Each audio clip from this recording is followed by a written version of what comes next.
Hi, welcome to Box Office Addict, my weekly live stream podcast where I break down the weekend numbers and have a free-form discussion with the chat where we talk about movies and whatever random questions you guys want to ask me. Oh, shut up, Yoda. Yoda. Hold on. I'm co-hosting. He heard question. The answer is Yoda. Shut up. Anyway, I'm co-hosting today with Yoda. Hold on one second. I'll set him up so you guys can see him here. Give me a second. Alright, hold on. Alright, let's do video capture device. Let's see if he shows up. There he is. Yoda.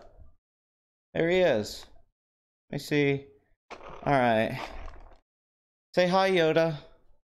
Yoda's here, everyone. From, Dagobah. To, be on the show. Yoda, ask a question. ask a question. You should. Answer I will. Yes or no. Is the Star Wars franchise dead, Yoda? Always in motion. The future is. That's like a producer answer. Is the Star Wars franchise dead? Yoda, ask a question. Yes, my Padawan. A question you may ask. Is the Star Wars franchise dead? Ask a question. You should. Answer I will. Yes or no. Is the Star Wars franchise dead? Yes.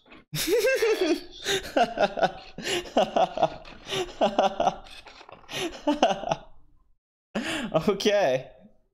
Well, at least Yoda knows. Yoda, lightsaber training. Lightsaber training. Lightsaber training. Motherfucker, lightsaber training. Lightsaber training. Are you talking to his dick? Lightsaber training. Lightsaber training. Lightsaber training. Meditate upon the Force. I must. Yoda, lightsaber training. Lightsaber training. Lightsaber. Lightsaber training. This thing doesn't fucking work. Goddamn. Lightsaber training.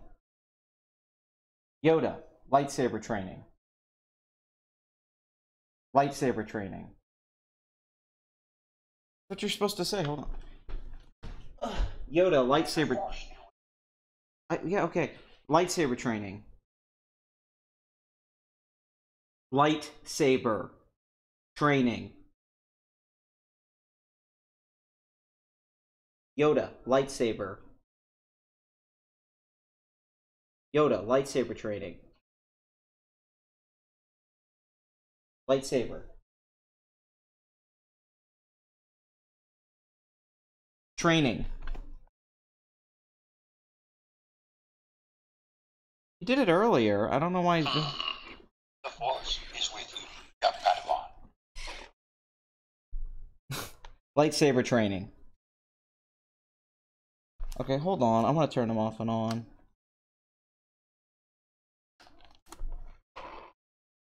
Oh, young Padawan. You I did. Lightsaber. The lightsaber. I Yes. will teach you. Okay. Lightsaber training. Lightsaber training. Lightsaber training. Yoda, lightsaber. Lightsaber. Lightsaber training. Where's this thing from? God, fucking... Lightsaber training. What? Yoda, lightsaber. I must. Stop meditating upon the Force and turn on your goddamn lightsaber. Lightsaber training. Yoda, lightsaber training. Dark side. What? Lightsaber training.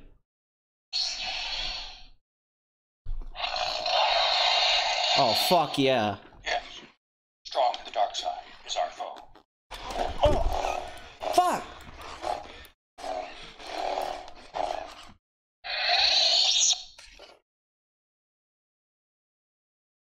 damn it!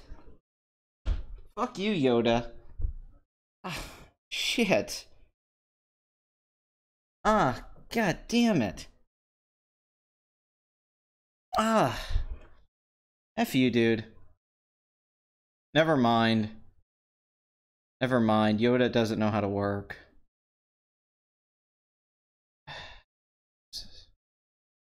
One second. Alright, never mind. How are you guys doing? How are you guys? No, it keeps repeating because I keep saying the same thing over and over again. That's why you think it's repeating. I'm just over here saying lightsaber trading. I could have told you it doesn't work. Yeah, you know my doesn't work series? This is why the Yoda doesn't work.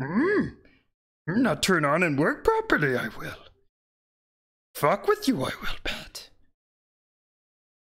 Don't love you, I do. No, you don't love me. You hate me.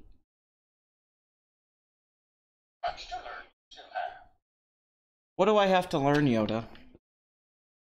Lifesaver? Try lifesaver. Yoda, ask a question. Ask a question. Should. Answer I will. Yes or no. Should I continue to do YouTube? Impossible to see. The answer is. It's impossible to see if I should continue to do YouTube. He keeps hitting me with that fucking lightsaber. It's weird how this thing stares at you. It's like it's looking into your soul. Like, I am blonde. It looks at you like... Oh my god. I'm gonna do some weird shit with this thing later in the bedroom. That was $150 well spent. You know? So, yeah, welcome to the show, everyone. Despite the popular belief out there, I am indeed not dead. I keep seeing that... Anyway, I'm not dead, as everyone seems to think I am. I've seen that a lot on Twitter. Is Pat dead? Did he die? What the fuck happened to him? How old is that thing? I've probably had it about a year. I can't remember, honestly. It's been over a year. Yoda himself has been around since the early 80s. And if we're going off the Star Wars universe, he's very old. But, you know, I keep him here at night and I pet him. I stick my finger in his mouth. I know the Force is with me. I know Yoda. That's what it was at the time. I mean, I didn't buy this damn thing. Somebody fucking gave this to me. I think it was a troll. I think somebody gave this to me as a troll. Andy Kaufman's more alive than the Star Wars franchise right now, Noel. Stop swinging that thing around, Jesus. So, I missed you guys, and I know I said I usually do these on, like, Tuesdays now, but my work is actually giving me Mondays and Tuesdays off right now, so I should be able to do Box Office Addict on Monday. Shut the fuck up. I'm turning this thing off. Jesus Christ, it never shuts up. There. Night, Yoda. Anyway, Mondays and Tuesdays I have off. So I think I'm going to try to do Box Office Addict on Mondays, although I can do it on Sundays technically because I get off at 4. So we might do it on some Sundays. I'm not going to lie. But I'm also going to try to do a review a week just so I can get back to making videos. I know the last month I haven't made shit. And I feel very bad about that except a couple live streams. So, Mundane Fat. Oh, we'll get into Mundane Fat. We'll get into that shit. So, basically, I'm going to try to do one movie review a week, and then try to do Box Office Addict, and then whatever random video I can make time for, if I can get that out of the way. That's basically it. Like, unfortunately, like last night, I was going to go on the Weekend Chimp Out. I was going to go on Naked Apes live stream. Couldn't go on because of work. I had to stay late, and by the time I got home, it was just too fucking late, and I was too tired. I wanted to go on. I wanted to talk to my Naked Ape, but it didn't happen. So there's not much I can do. But it'll be alright, you know, it should be fun. I'm probably going to review Spike Lee's Black Klansman, or 8th Grade, or one of those films. There's a local indie theater right near my house that's always playing like 3 or 4 movies, and they're all indie art house films. So I'm going to try to go there every so often and see a movie, and try to just review stuff I want to review, not really big blockbuster films. There's not many films in that. Like, I'm probably not going to go see The Meg. I'm not going to lie to you guys. So Pat gave his girlfriend away for Yoda. Well, at least Yoda has an off button. Hey, I love that. It's great. Yeah, it's unfortunate. My girlfriend couldn't turn off or get off. But that second one's probably more my fault. You did what with a Naked Ape? No, Naked Ape the channel. I was going to go on his live stream last night, but I wasn't able to get on there. I was invited, but I didn't get to go on. Just like Wild Smiles live stream. Basically, I've been destroying my YouTube channel. I would probably be at 10,000 subs right now if I'd kept up my movie reviews and my live streams and gone onto channels I'd been invited on. But because of having a job, because I've joined the workforce and become a boomer fuck, I can no longer do this stuff as much as I used to, which sucks because I love doing YouTube and I miss you guys.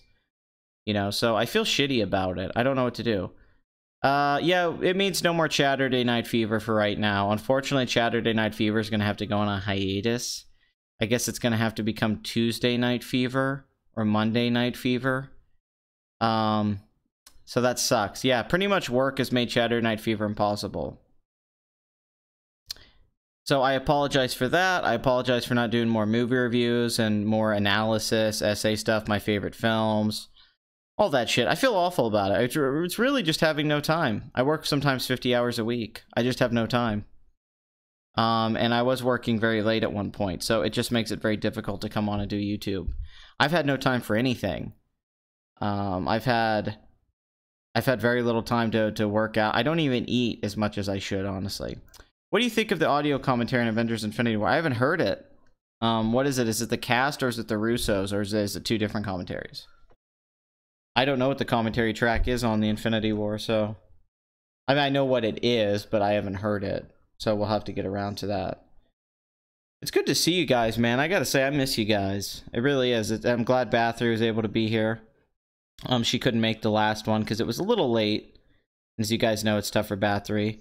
I'm making decent money. I mean, I'm paying the bills. I'm not broke. It's certainly paying more than YouTube was. How about primetime movie night Tuesdays? That's not a bad idea. I still want to do that. I mean, what sucks is I just kind of put myself in a rock and a hard place. I set up all these things like Saturday Night Fever, and I set up all these things I had to do, and I started to really network with other channels, and then right when I did that, I had to go get a job. So that was kind of the problem. It's the Russos? Oh, no, I haven't heard that. I would listen to that.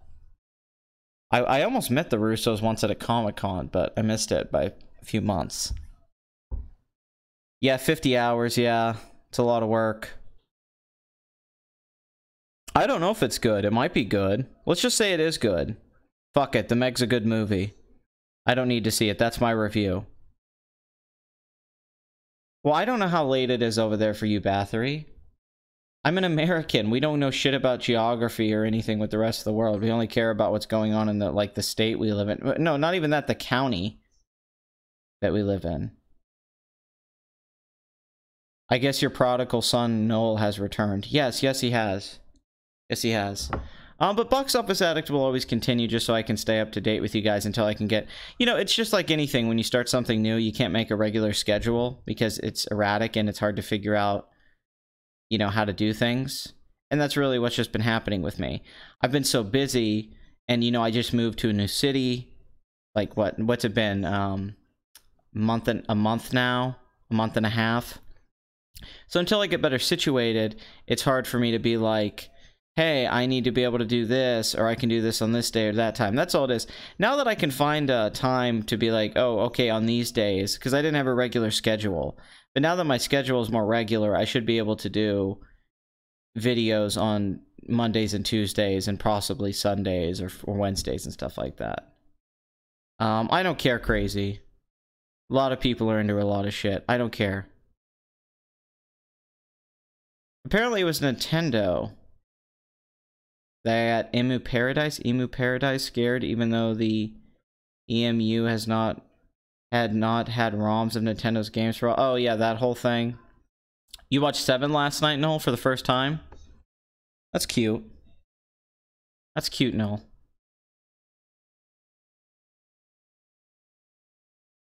You and Pat rivaling for longest worker. Yeah, I guess Bathory has put in the hours, hasn't she, of unpaid labor. She's like a Mexican I hire for very low wages to do way more work that privileged white people don't want to do. I guess in many ways it's awesome. I guess it's worked out. It's become this beautiful relationship. Pat, watch the video on Aspirational Hero by Professor Geek. It's really good. It's called Stop Deconstructing Characters. Okay. It's okay, Pat. You're transitioning into a new town. I'm the new kid in town. Yep, just like the Eagle sang about. Kevin Spacey is cute in that movie. Okay, Noel, where are you going with that? You should see the sequel called 8. I don't know, I think 8's pretty good, but personally I prefer 9. Although 10 is also very good. I've heard they're working on 11, though. So, pretty excited. I recently watched the Death Wish remake. It's okay. James Gunn drama. Well, you know, the gun debate's been going on for many years. It's not new. I don't know what's going to happen with James Gunn. It sounds like Disney's actually going to rehire him. Yes. I knew you were Spanish, hence the joke. But it's awesome. But don't worry, Bathory. I'm not gonna. I compared you to I know that's an insult to some Spanish people to be called Mexican, so I'll avoid that in the future. Sometimes it seems like Nintendo wants to cling on to a pre-internet age where they can have almost complete control over distribution of their games and info related to their games. Well, yeah, that's been one of the biggest problems with Nintendo over the last 15-20 years is their refusal to modernize. And luckily they have such strong first-party content, I guess it doesn't matter. I've just been watching South Park. Hey, good for you, my friend. James Gunn's pedophile-themed birthday party. Yeah, 13 is going to be dope. I can't wait for 13. 13 is going to be the best one. David Fincher's coming back to that one. I don't think anything offends you, Bathory. You're like a punching bag. But like a really good one, you know? Not one that falls off the chain. One that stays up and stays in a gym for years, that gets the shit beat out of it by so many different men. I mean, Nintendo is the same company that copyright claimed YouTube reviews and Let's Play of their games for having footage of their games.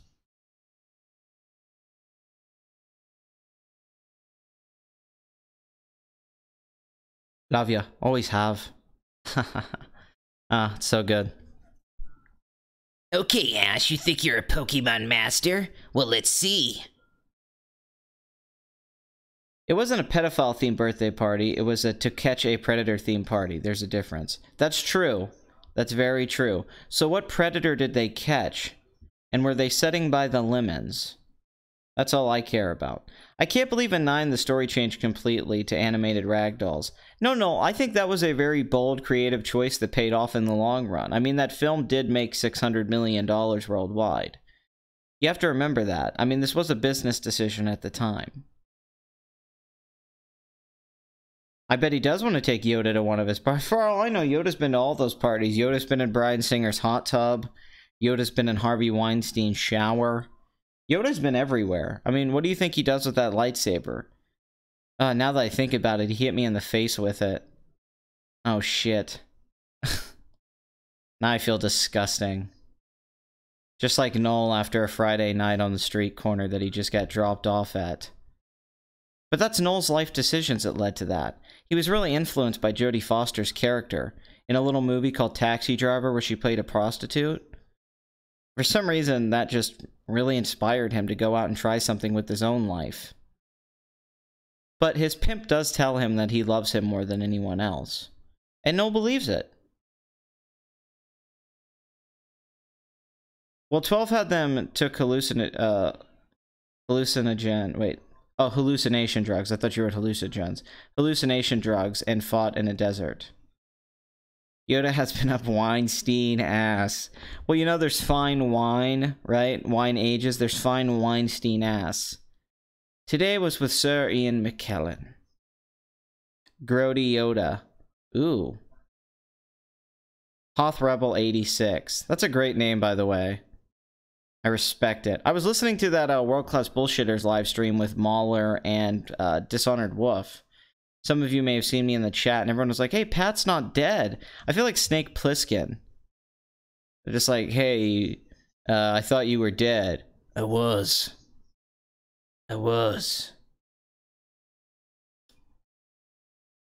Yoda's been everywhere, you know? Wow, we've been going 23 minutes. Holy shitballs. Up your ass, I will be.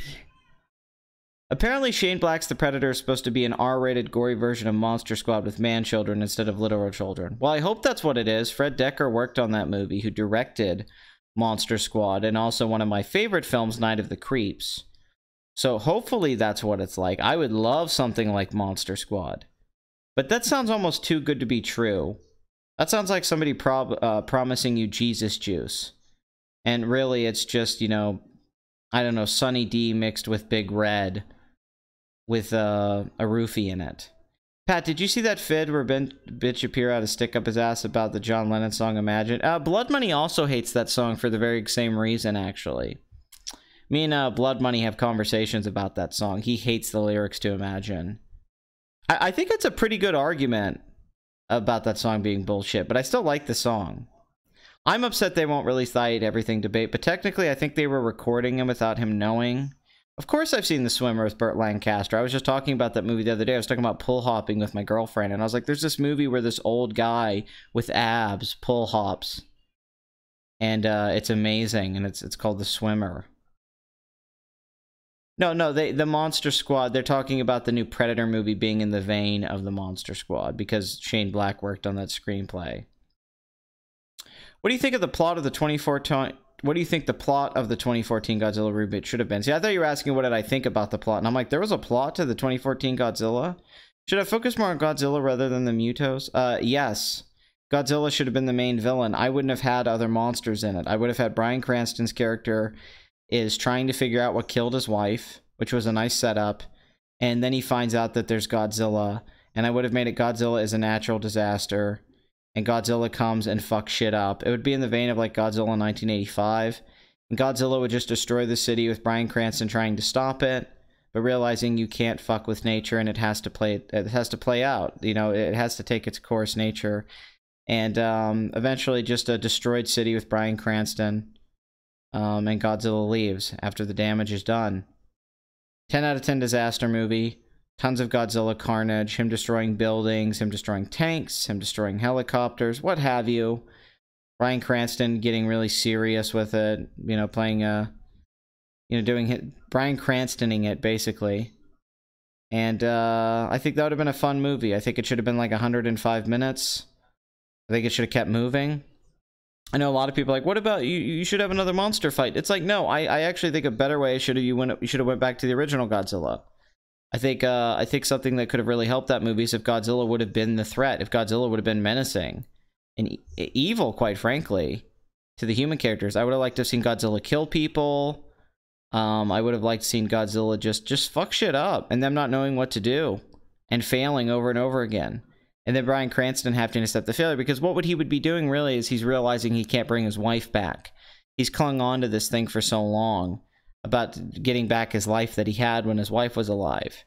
But then he slowly realizes, just like he can't stop Godzilla, he can't change the past. And all he can hope to do is make a better future. But not just for himself emotionally, but for the world around him, to where maybe Godzilla doesn't have to come and remind them of the overreaching nature of man. Who should have directed the 2014 Godzilla movie? I don't know, man. I can't think of someone off the top of my head that I would have given it to. I guess the guy directed The Host, Bong Joon-ho. Is that his name? The guy did Snowpiercer? I guess he would be the good one to pick. He did like the best monster movie ever. Giant monster movie. So yeah, him.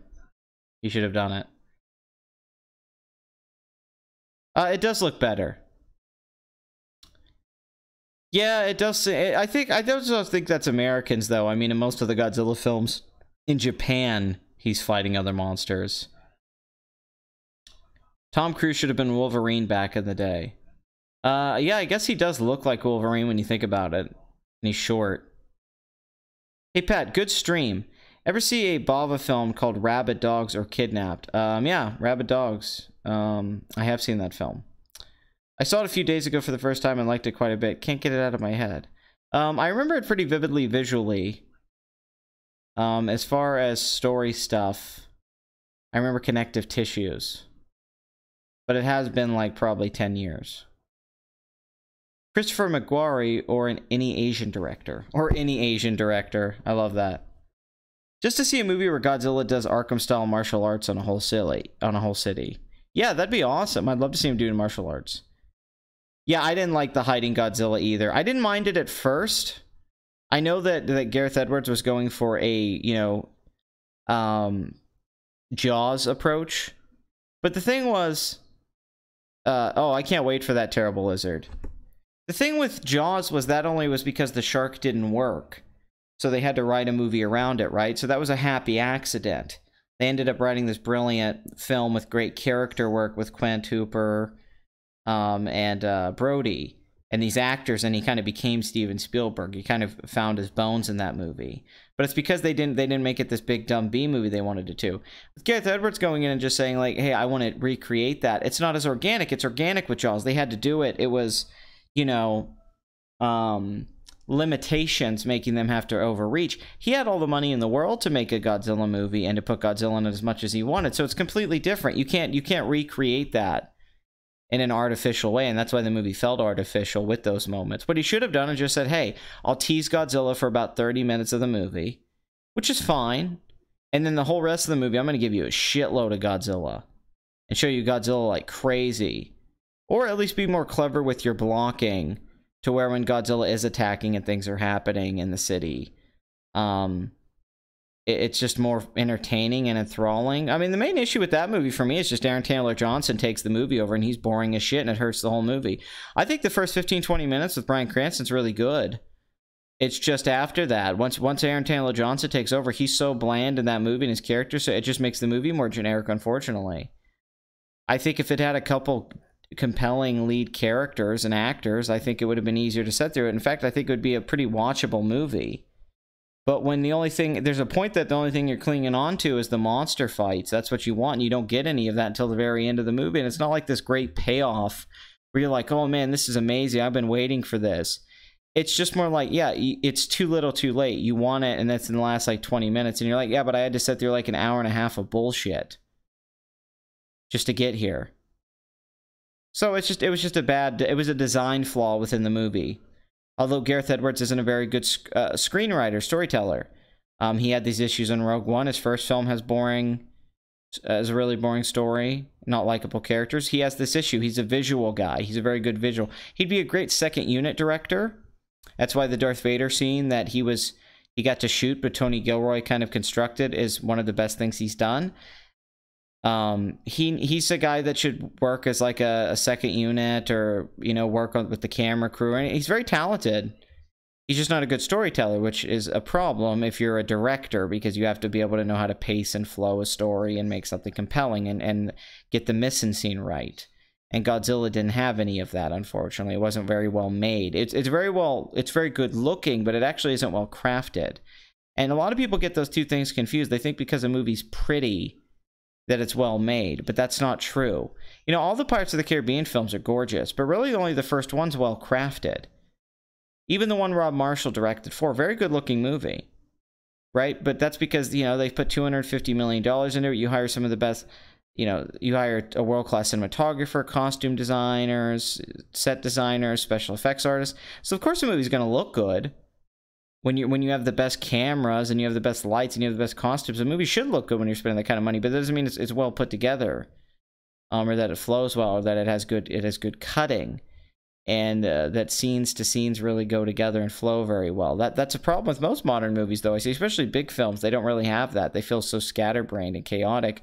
Not just though in the execution, in the design of them, and the way they plan to make the film. It feels like the pre-production was off on a lot of films. But this is why something like a David Fincher film, or even to a degree a Ridley Scott film, even though I'm not a fan of any of his films of recent years, you do feel a difference in quality because it feels like the director actually went off and, you know, Ridley Scott just picks bad scripts. You know, he could have directed Steve Jobs, and that would have been like a big comeback film for him instead of Danny Boyle. There's films like that I wish Ridley Scott would have directed just to make his career better. Like if he had picked scripts like that instead of trying to do all these bullshit movies he's made. That's really been his biggest issues, because this actual technical director, Ridley Scott's great. But I don't think he's a very good storyteller, and I don't think he ever has. I have directed a music video, so yes, I've done it before many times, and I would do it again. Yes, he's a very bland filmmaker. Yeah, I don't think if he knew he wanted to make an action film, a military film, or a horror film, I think he didn't understand what it was. Where I think the director of the new film is much better with genre, just going off Trick or Treat and Krampus. Did you like The Martian and All the Money in the World? I like parts of The Martian, not the whole movie, and I did not see All the Money in the World. Scott needs to stay away from crafting the story. He needs to just do more stuff like American Gangster, where he has like Steve Zalian write a script and he's like, okay, I'm going to do this. Or Thelma and Louise. You know, when he does movies like that, he's totally fine. You know, I accept that he's never going to make Alien and Blade Runner again. But if he'd kept just making movies like that, he'd be fine. But most Ridley Scott films have pretty bad screenplays. I mean, people are like, oh, you just mean the site. It's like, no, Body of Lies, A Good Year. I mean, you got Robin Hood. He's made a bunch of bad movies. It's 1492. He hasn't just made bad movies that were like big blockbusters or sci-fi or fantasy action stuff like that. He's made a lot of bad movies in all sorts of different genres. He's made actually, my favorite movie of his in the 2000s was Matchstick Men. I like that a lot more than Black Hawk Down and Gladiator. But that's because I think it actually has a good screenplay and a good story and some decent actors and characters. So that's the one for me I like the most, and I wish he had made more movies like that. And I think, unfortunately, he's a victim of his own success. While I don't like many of Scott's movies, I did think The Martian was good. The Martian, it's fine. Drew Goddard did a really good job with that screenplay, because that book's fucking hilariously terrible. It's horribly written. I would have liked Drew Goddard to direct The Martian. Did all the pre-production and development, was supposed to direct it. I think that's a sign of why it's so good. I think that Drew Goddard wrote the screenplay because he's very talented. Cabin in the Woods is very good. His work on Lost, his work on Buffy and stuff. And then he, you know, of course, he prepped Daredevil.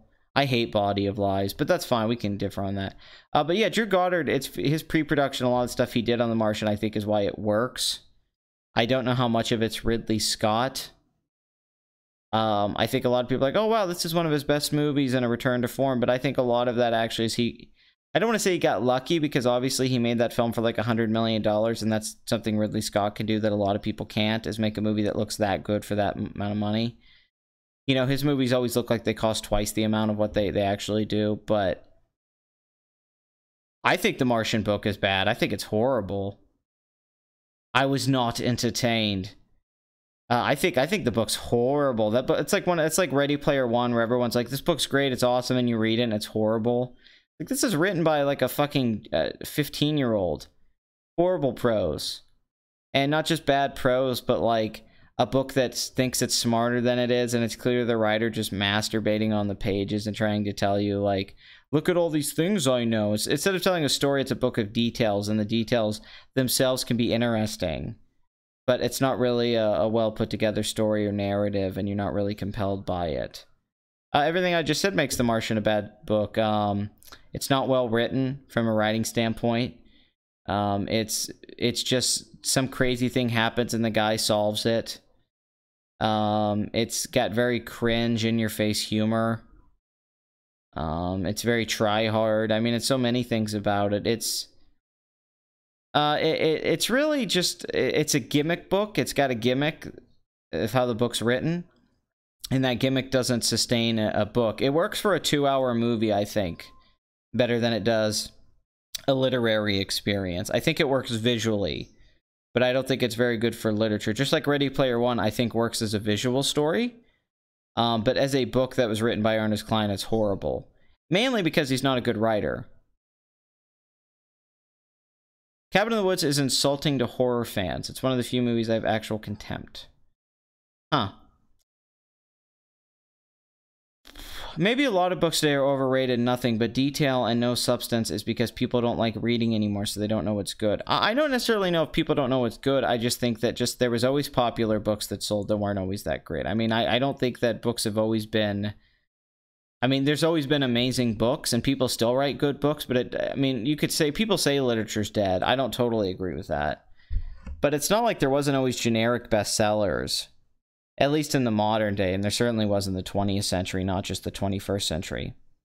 What YouTuber has the best Hollywood career, film career? You'd have to argue Logan Paul, really. I'd say. But I guess Bo Burnham now with 8th grade. Not really many YouTubers have ever been successful in Hollywood. So there isn't many, honestly, to pull from. Typically, when YouTubers try to get out of YouTube, and they leave that bubble that they've become so comfortable with, and that format that they've come accustomed with, they don't seem to do very well outside of it. And it's not just from a lack of talent, it's having an acumen for it. They don't seem to know how to make a movie, or they don't seem to know how to deal with a different way of promoting and releasing things in different formats and mediums. So that's a different... So I can't think of many, honestly. There's been less than 10 YouTubers who really had successful careers, and that's even debatable. You can argue success, but I'd say at this point, I guess Bo Burnham, because he started on YouTube. Oh, Donald Glover. Donald Glover's the obvious answer there. What am I even talking about? Donald Glover started on YouTube, and then he's you know, huge. So I guess Donald Glover, just because of Childish Gambino and his TV show and he's in movies. So he's definitely the most successful guy who started on YouTube, and now he's a Hollywood, like, he's pretty much shooting up to the A-list. I wonder what Mundane Matt will do to care for his girlfriend and daughter if his YouTube career is destroyed from his flagging shenanigans. I mean, it's not like his career was booming. He would occasionally get a video with 100,000 hits, like the Chris Hardwick video, but he wasn't getting more views than me on average, and the dude has 160,000 subs or something. His career was already deflated. I mean, nobody was watching it. By the way, how come you never acknowledged me in the World Class Bullshitters chat? I didn't see you, man. I mean, basically, it's I just miss you. Usually I see someone say my name because they highlight it, like you do right there. If I didn't see it, it's not like I'm ignoring you. I've never seen it, honestly. Have you heard anything by Jeff Vandermeer? I've heard about his stuff. I've never read it. Like Annihilation, the book. I don't know of it. Yeah, Donald Glover started out with a comedy group. On YouTube. They did this famous video like Bro Rape, and they did some spelling bee video. They actually made a movie together called Mystery Team, that I like a lot, where they were kid detectives like the Scooby-Doo gang, and they're adults now and they keep trying to do it. They never grew up, and they actually get involved with a real mystery that they have to solve. Are you going to check out the IMAX re-release of the 20 MCU films? No. No, I'm not. I have no interest in setting and watching the 20 MCU films in IMAX.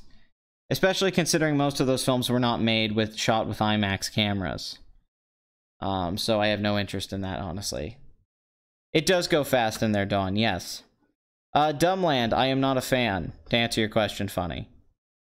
I think that is, I'm not a fan. I think Ridley Scott might as well direct a Michael Bay Transformers film or a Zack Snyder era DCU film. I mean, I'd prefer Ridley Scott directing Batman v Superman over Zack Snyder.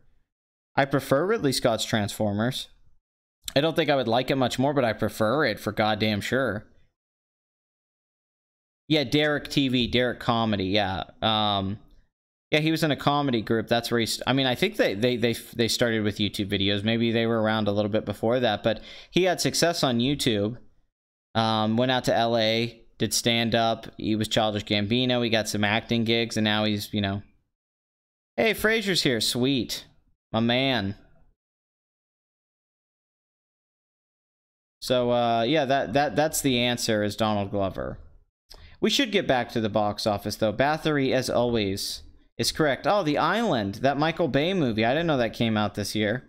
$263,000 at the box office. Don't know what that film is. The First Purge, let's see where that's at worldwide. $127 million worldwide on a $13 million budget. Compared to the other films, I think that's on par. I don't think it's the highest grossing film of the Purge franchise, but it's not a bomb by any means. They might be able to outlast the Saw franchise with this series, I gotta say. Although Saw had a pretty strong run up until like Saw like 6. So who knows? Who knows? Sorry to bother you, 419,000, 15.8 million, should make 16 million. Won't reach 20 million. That film looked like it was going to do a lot better on its first couple weeks, but still got to go see that. Had a lot of chances to. Skyscraper, starring The Rock, 674,000 at 281 million worldwide, but with a $125 million budget and $100 million in promotion. I think we can safely say this film hasn't broke even yet. But it's certainly not the disaster I think it would have been with another actor. Just a bad choice on The Rock's part, quite frankly.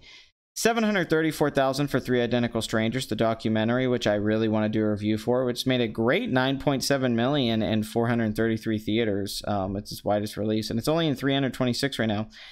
Death of a Nation, 987,000, 4.5 million. This is, of course, Dinesh himself. This film is not doing nearly as well as his Obama film. 8th Grade from Bo Burnham's already having big drops at the box office. Not becoming the big hit I think people thought it was going to. Mainly because I've just heard it's a very uncomfortable film. He kind of talked about this on H3's, but he kind of wanted to embrace the cringe. It doesn't seem to be breaking out like Lady Bird. I mean, a 44% drop, it's in 1,000 theaters, 1.5 million. This is on its way out. So $10 million domestically. I mean, it's not a disaster, but A24 films have been doing better than this typically, like Hereditary, Lady Bird, Moonlight. They probably thought 8th Grade would do a little bit better since it's one of the best reviewed films of the year, but so far it's not really taking off at the box office. Although granted, neither did Good Time, and that's a phenomenal movie. Teen Titans Go to the movies, 1.8 million, 61% drop. This continues to have a really disappointing run. $10 million budget, $25 million domestic, $30 million worldwide. Once again, outside of like SpongeBob and Rugrats, animated kid show adaptations into movies just don't really blow up at the box office. Because it turns out there's not as big of an audience as they think it is. It doesn't become this cultural phenomenon like they think it does. Like Rugrats was watched by adults, right? So is SpongeBob. Everybody knows what it is. If you just take in a certain amount of kids who watch a show on TV, especially today, it's really not that many people. It's like when the Power Rangers movie came out and they all thought it was going to be this big movie that was going to make like $200 million. And it didn't do that great. It did okay. It made money. It wasn't a bomb. You know, it cost like $15 million and made like $60 million worldwide. But I remember at the time as a kid when the Power Rangers movie came out, and I'm sure that movie made them a lot of money in merchandising and on video. Every kid, in fact, one of my favorite stories as a kid was when I went to kindergarten. I brought the Power Rangers movie, and my teacher said, "You can't watch it here, it's too violent." And I was upset. And then another kid came to the table we were at, and he brought the Power Rangers movie, and we had to tell him. And then another kid showed up and brought the Power Rangers movie, and we had to tell him, yeah, the teacher's saying we can't watch it on movie day, it's too violent. Which is hilarious, because we'd all seen the movie, and our parents had all clearly bought us the videotape, so I don't know who the fuck was telling her it was too violent. And of course I lived in Texas, so we had capital punishment, so this was the same woman who would go out with a paddle, like dazed and confused, and whoop my ass. And I'm like, I think that's too violent. But I suppose Megazords are taboo. Jurassic World Fallen Kingdom, $1.9 million at the box office, 49% drop, $409 million domestic, amazing domestic total. Even when compared to the first film, $652 million, $1,277 million worldwide. I think it can reach $1.3 billion, but it doesn't really need to. $170 million budget, $185 million promotion. Very expensive movie, but there's no doubt they made a lot of profit off this. And I'm sure Chris Pratt made a big payday off this. $2.1 million for Darkest Minds, $10.9 million domestic, $34 million budget, $21 million worldwide. I'd say this is a bomb, and it looks like dog shit. Dog Days, speaking of dog shit, $2.5 million, $3.5 million so far as a total. I don't know what this film is. I guess it's about people with their dogs, going off of the poster here. 2,400 theaters, $2 million opening weekend. That is a terrible opening. They should have not released that in 2,400 theaters. Incredibles 2, oh wait, yeah, Incredibles 2 is at $589 million, $1,088 million worldwide. This is now the highest grossing Pixar film. This passes Toy Story 3, which was $1,066 million, and Finding Dory. It should be able to pass $1.1 billion. I don't know if it'll reach 1.2, but $1.1 billion, so The Incredibles 2 met all expectations financially. I don't think it did for me in quality terms, although critically it did very well, but financially this is what a lot of people thought it would be. The highest grossing film from the studio, Brad Bird's biggest film, and one of the biggest animated films of all time. I mean, the only film that's ahead of it is Frozen. And I believe Frozen made, what, $1.2 billion. So this had potential to take on Frozen, which is crazy. Because Frozen became such a big international hit. Like, Frozen made $400 million domestic. People always talk about how good Frozen did, but Frozen domestically made $400 million. It didn't make as much as some other animated films. But in Japan, it made like $250 million. It became a hit everywhere. I mean, Frozen's international box office was insane. Incredibles, on the other hand, domestic box office so far is where it's really been impressing. But that still has a little ways to go. That film's not done yet, worldwide. We'll have to wait and see on that one. AntMan the Wasp still does generic box office. It did pass $200 million domestic this weekend, though, so good for them. 4.1 million, 35% drop in 1,800 theaters. So it's $203 million domestic, $449 million worldwide. Remember, the first Ant-Man made $180 million domestically and $519 million worldwide. With the ticket price inflation, this film's doing just about as well as the first Ant-Man. Both domestically, internationally, it hasn't reached the first one yet. I think this film probably cost $170 million or something in the promotion. I'm sure it's going to break even and make a profit.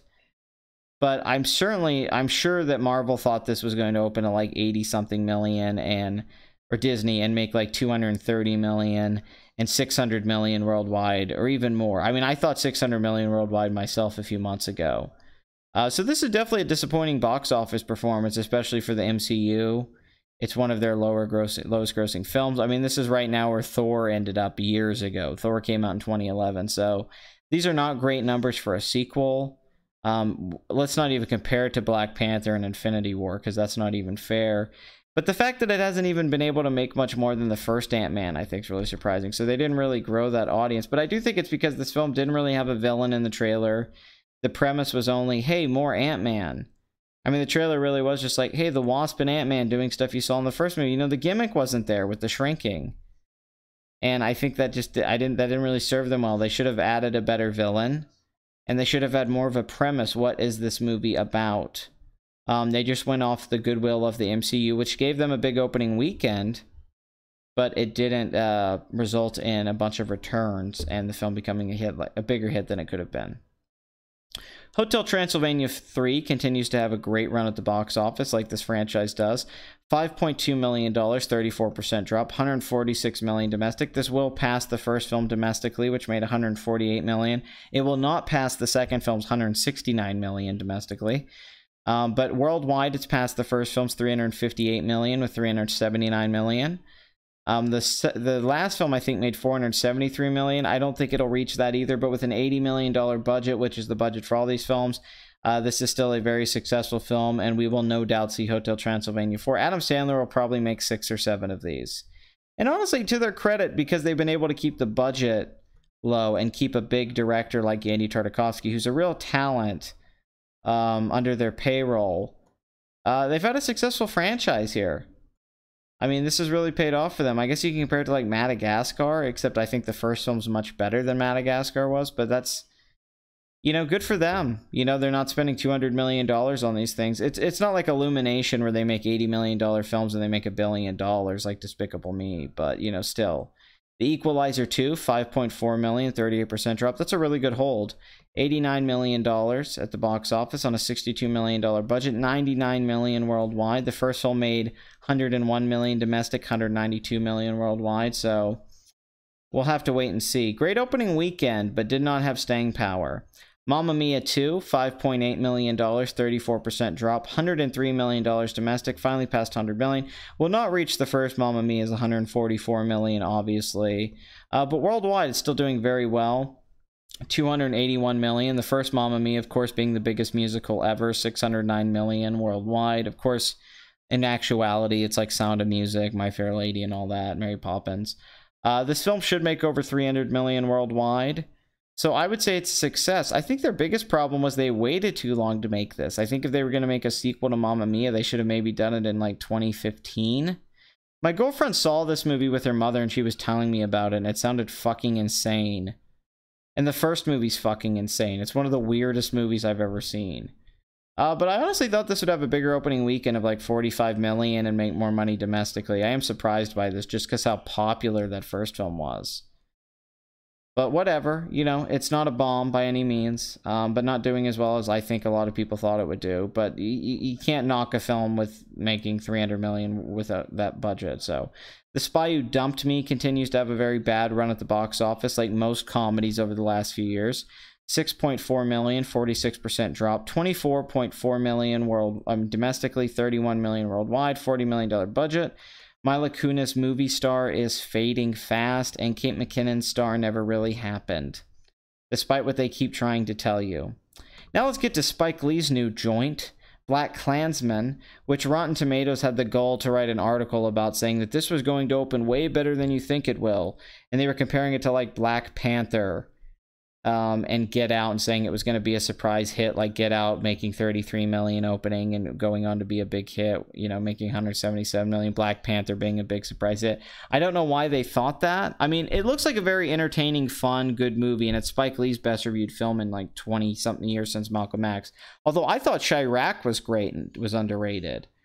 I'm excited to see this movie, even though I know it's a lot of, you know, let's talk about the world we live in Trump and Charlottesville and all that, and they're releasing it a year after Charlottesville. But that doesn't mean it's not an entertaining movie on its own merits. I do like the trailer. I like the cast. I'm actually a fan of Spike Lee. I've talked about that time I met Spike Lee and went and saw him speak. I'm not a fan of the man, but I'm a fan of his work. He could have been a Martin Scorsese of his time, but he fucked up. But Do the Right Thing is still a phenomenal film, and Malcolm X is still a great film. Do the Right Thing is really good, though. Except his lead performance, which is terrible. But the movie itself is fucking amazing. I'll never talk shit on Do the Right Thing. It's a great movie. One of my favorite movies. It's awesome. So this is a really... Rotten Tomatoes has this whole thing about this is going to have an amazing opening weekend, like 25 million. It had about the opening weekend that a lot of people thought it would have. I think they went a little crazy going wide on this. Spike Lee said he thought it was an important film and he wanted people to see it. But I think at 1,500 theaters, I think they didn't want to do the limited release. I think that would have served them better. I think they overreached here.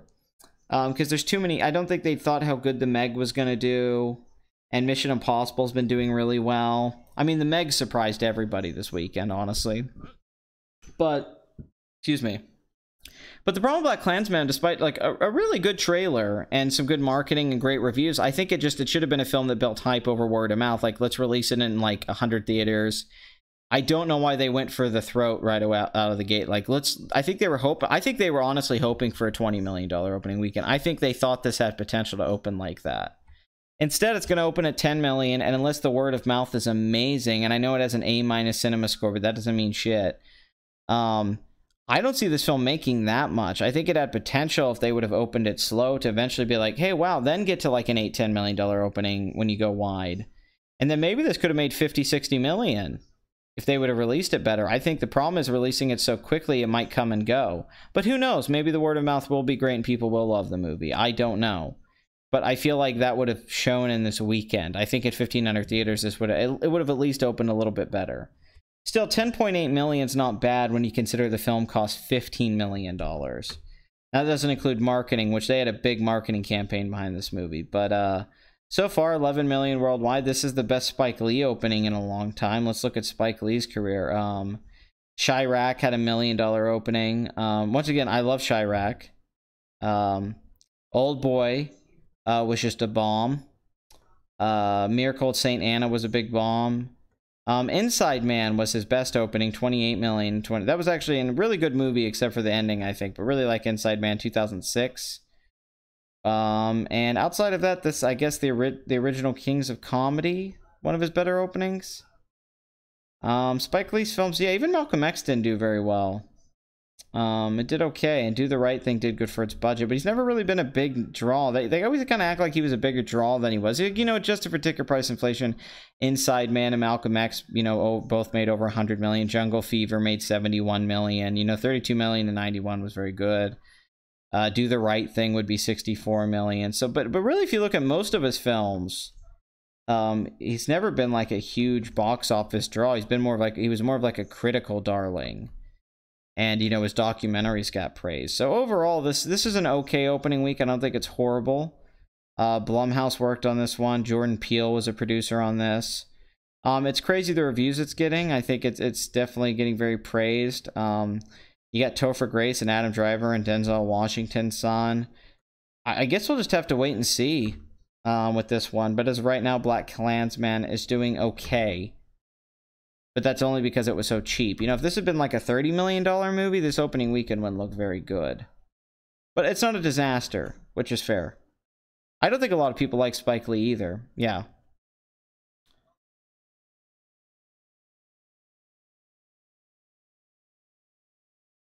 Hey, Pat, what are your quick thoughts on a lot of the Western cartoons today? Are they mostly good, mostly bad, or mixed bag? I'd say mostly bad.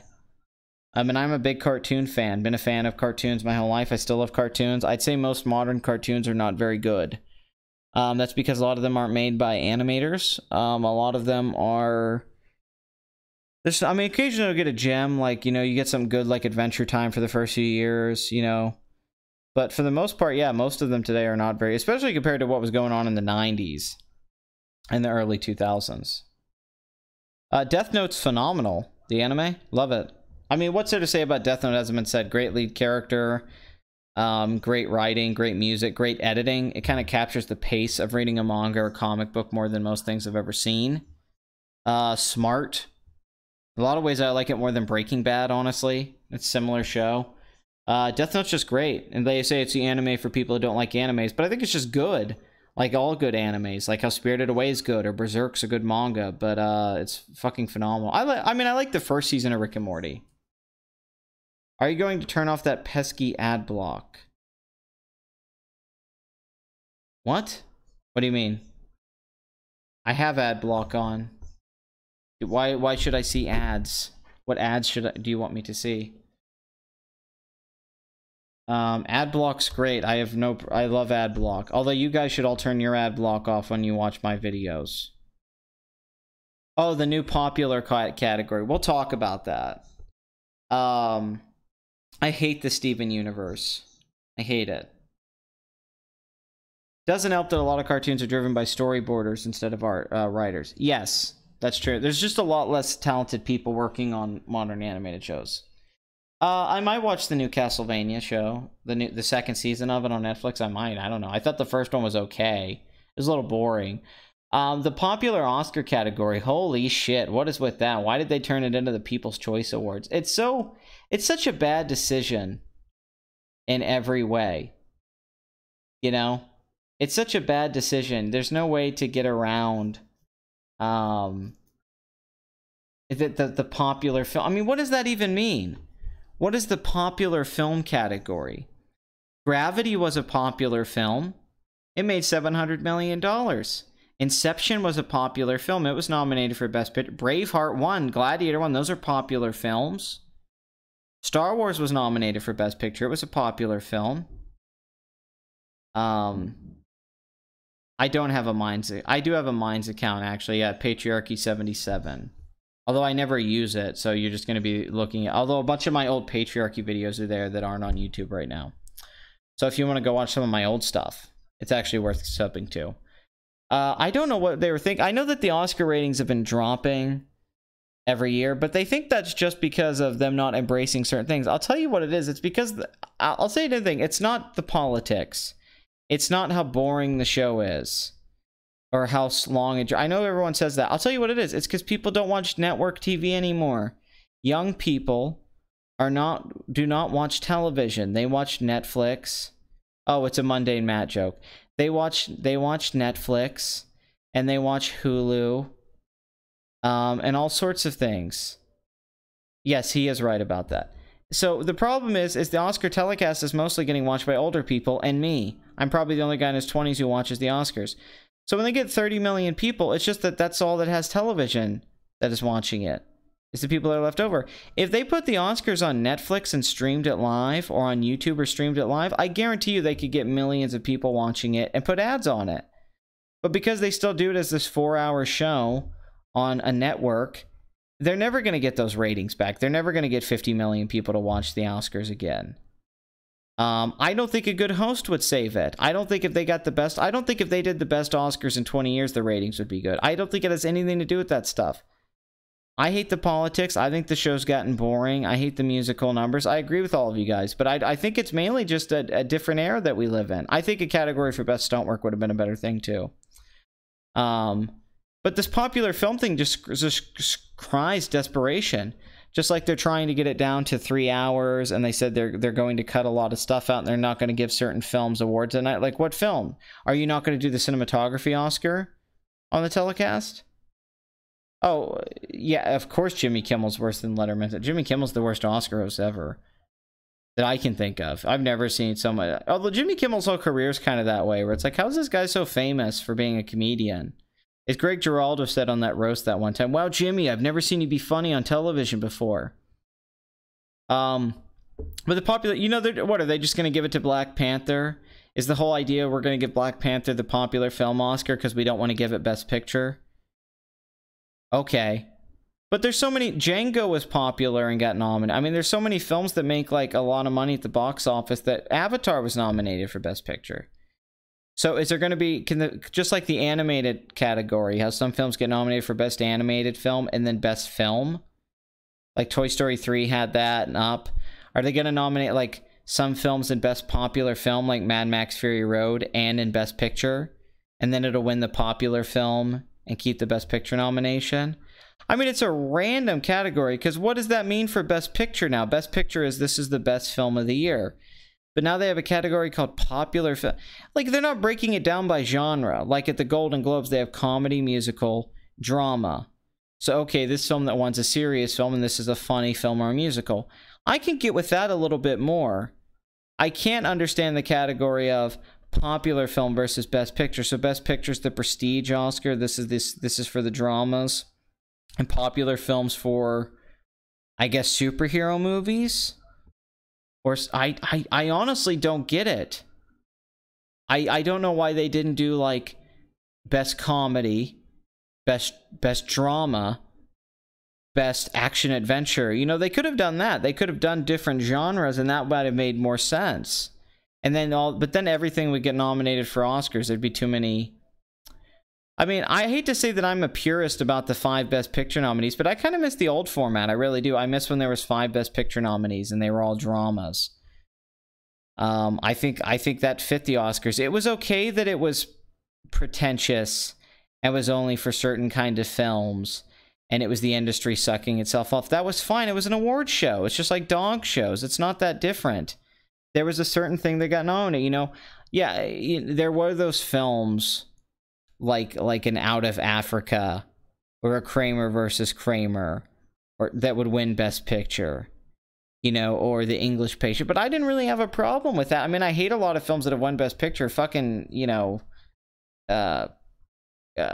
Chariots of Fire is a terrible movie, but you know, that was an Oscar film, right? Gandhi. I didn't have a problem with that. I think that's what the Oscars was.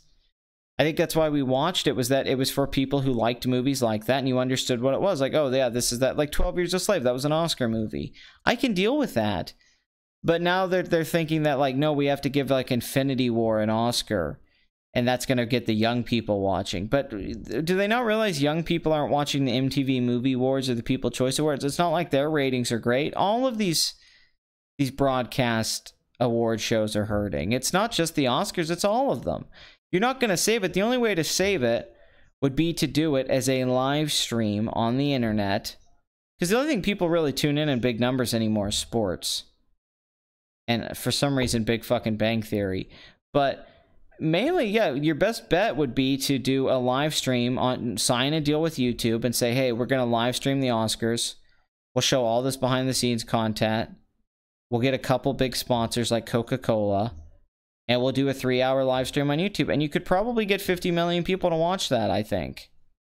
after you do it a couple years. But I don't think you're ever going to get much higher than the 30 million. You're probably just going to go down eventually to be in the 20-something million category, and then eventually it's not even going to be worth doing for how much it costs to do it. So I don't know why they care about trying to be relevant. I mean, I'm sorry that we're living in a world where something like Best Picture doesn't mean what it used to, but that's just the world. It's just evolution of society and where media's going. It's just like these journalists who are clinging on to relevancy, like, I'm so important, praise me, love me, because I write for this prestigious paper. It's like, I don't have to praise you for doing your goddamn job, you fucking child, you narcissistic bastard.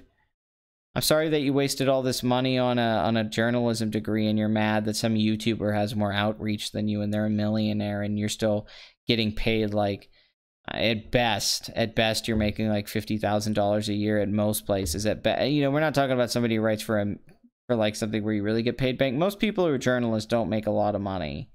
They write for a local newspaper or something, and you're still trying to cling on to the past when this is where people had to go to get information. Or to get a film review, they had to listen to a radio, they had to read a newspaper, they had to watch television, they had to watch Entertainment Tonight. They don't need that stuff anymore. So the only way to do it is to somehow modernize it in the format. Don't try to modernize the categories or how the show is. The show itself had a fine form. It's where you present it, really. The show itself worked fine as this is a show and we give out these awards. It's how you present it and how it's kind of structured and stuff like that. Like how Jerry Seinfeld adapted very well with Comedians in Cars Getting Coffee. He figured out how to do a show on the internet. You have to figure out how to make the Oscars work on the internet outside of memes, which is all it really becomes. There's been cringe attempts at it, like, let's take the photo and make this the most liked photo on Twitter ever. That was a horrible idea. I think Ellen did that. You need to find a way to make it where, honestly, I would bring in some YouTubers. I would bring in some people that understand that medium and understand the online medium. I think that you need to bring in younger people who understand that stuff to present that show in a better way. Even Jimmy Kimmel, I don't think is hip. Basically, it needs to become hip. And that's the only way I think it'll stay alive. It has to change with the times. Yeah, remember Entertainment Tonight? God.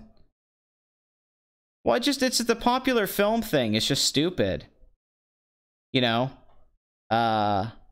Oh yeah, CNN acts like they should be praised, a New York Times writer. I mean, it's hilarious. It's so hilarious.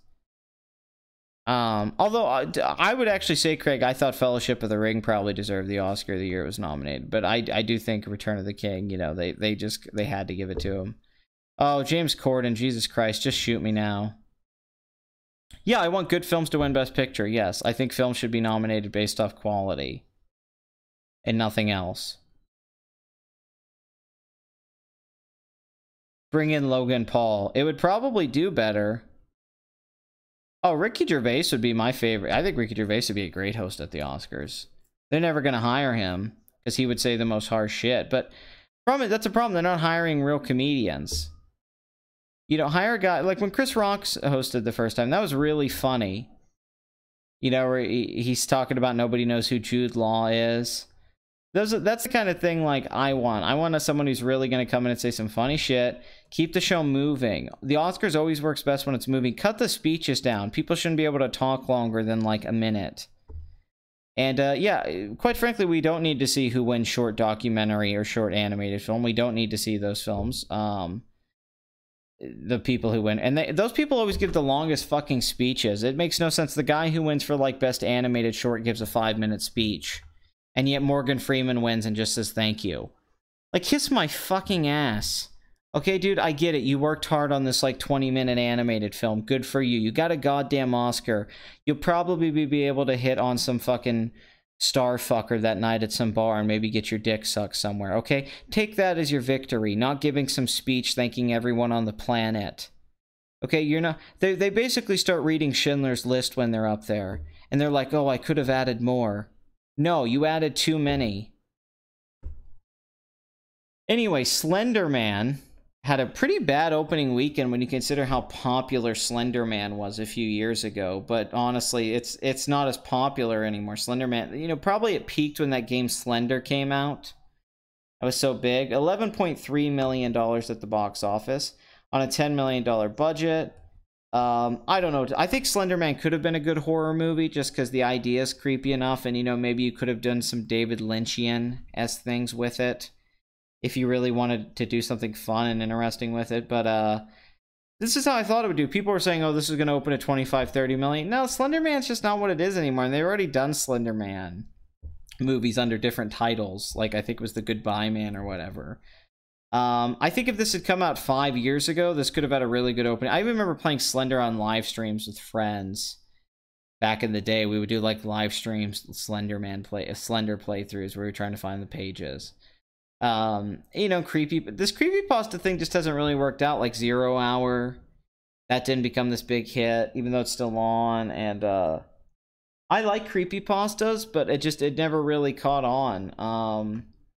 So I don't really know. I don't know what to say. I mean, I wonder if the Marble Hornets guys, I wonder if they ever brought, although that Marble Hornets is actually kind of terrible.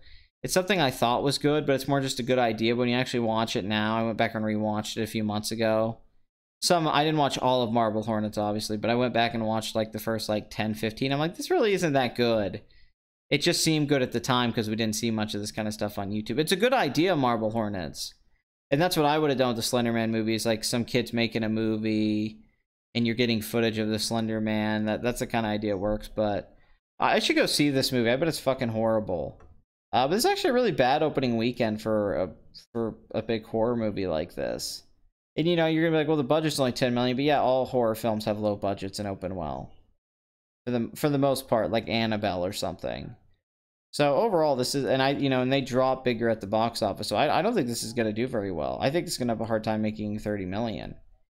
Christopher Robin made 12.9 million this weekend, 47% drop, 50 million domestic. This is having a really disappointing run at the box office. There was a lot of people saying that this was gonna open to 50 million and make like 200 million domestic. I mean, so far it's the biggest disappointment, lowest grossing film of these live action Disney films. When you think about how well Cinderella did, and God,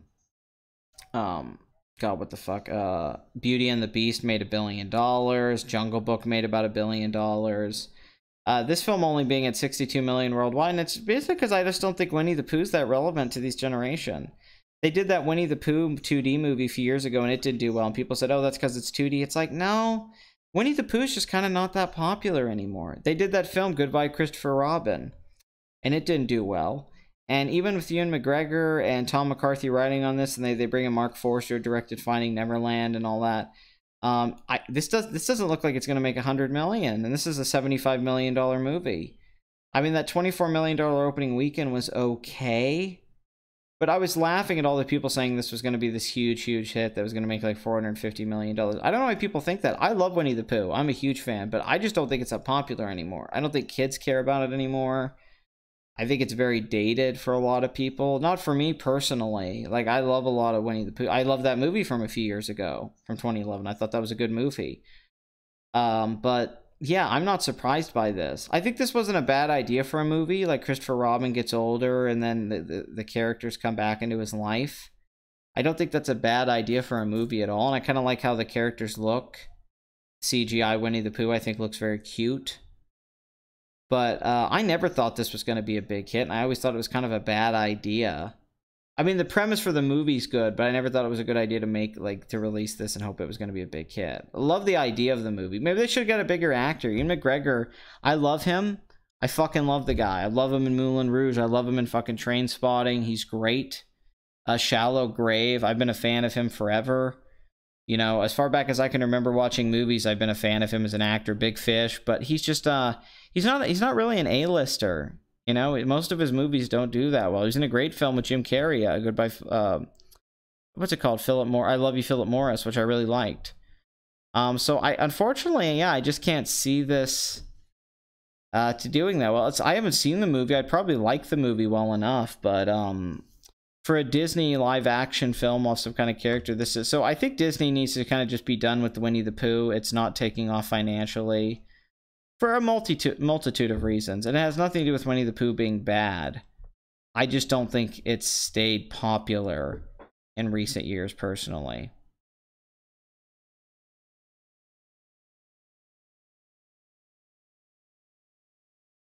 Yeah, no, I think Peter Capaldi as the rabbit's a great idea too.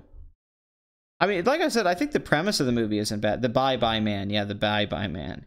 You say goodbye, I say bye-bye, man. You say hello, man. Cinema Sob needs to host the Oscars. That would be funny. Yeah, Slender Man is just kind of come and going as an H3. Let's get iDubbbz to host the Oscars. I think that would be amazing. Yeah, I don't think kids today have grown up with Winnie the Pooh at all. I don't think it's a thing anymore. I think our generation, there was that TV show, you know, that Pooh Bear, Winnie the Pooh Bear. Well, my generation, I guess I'm assuming all of you are the same age as me. But I'm upset. I wish the film was doing better, but it's not like Disney needs the fucking money. Mission Impossible continues to not fall, but rise at the box office. They should call it Mission Impossible Rise Up. $19.3 million, 45% drop. Probably just took a hit from the Meg, honestly. It probably would have been better. $161 million domestic on a $178 million budget. $436 million worldwide. And if we go to the front here, we can see that compared to Rogue Nation was at $138 million at this point, so it's way ahead of that movie. Final domestic total of Rogue Nation was $195 million, so Fallout will pass that film. It will make $200 million domestic and technically become the highest grossing film of the franchise. Obviously, it won't adjust it for ticket price inflation. I mean, we'll go down and look at this because, as you guys all know, the Mission Impossible franchise made a lot more money back in the day. If we go back and look, if we go back adjusted for ticket price inflation, the first Mission Impossible, $379 million domestically. The second one, $370 million domestically, because back when those movies made that, I mean, $180 million in 1996 was fucking huge. Then Mission Impossible Ghost Protocol, $246 million. Rogue Nation, $219.3, $198 million. So the only film it's really passing is 3. I think it might be able to reach that 219 of Rogue Nation. But I definitely don't think it's going to reach the 246 of Ghost Protocol. So really, this is just performing on par with Rogue Nation, which is not bad. You know, obviously it only cost $28 million more, and it's doing about the same. So this is a great performance. If it didn't break out, this isn't a film that's going to make $250 million domestically, which I was kind of hoping for. I was hoping this would open at like $75 million and make like $250 million domestic, $800 million worldwide. But the way it's looking like right now, it looks like it could make $700 million worldwide, which would be the highest grossing film, once again, not adjusted for ticket price inflation.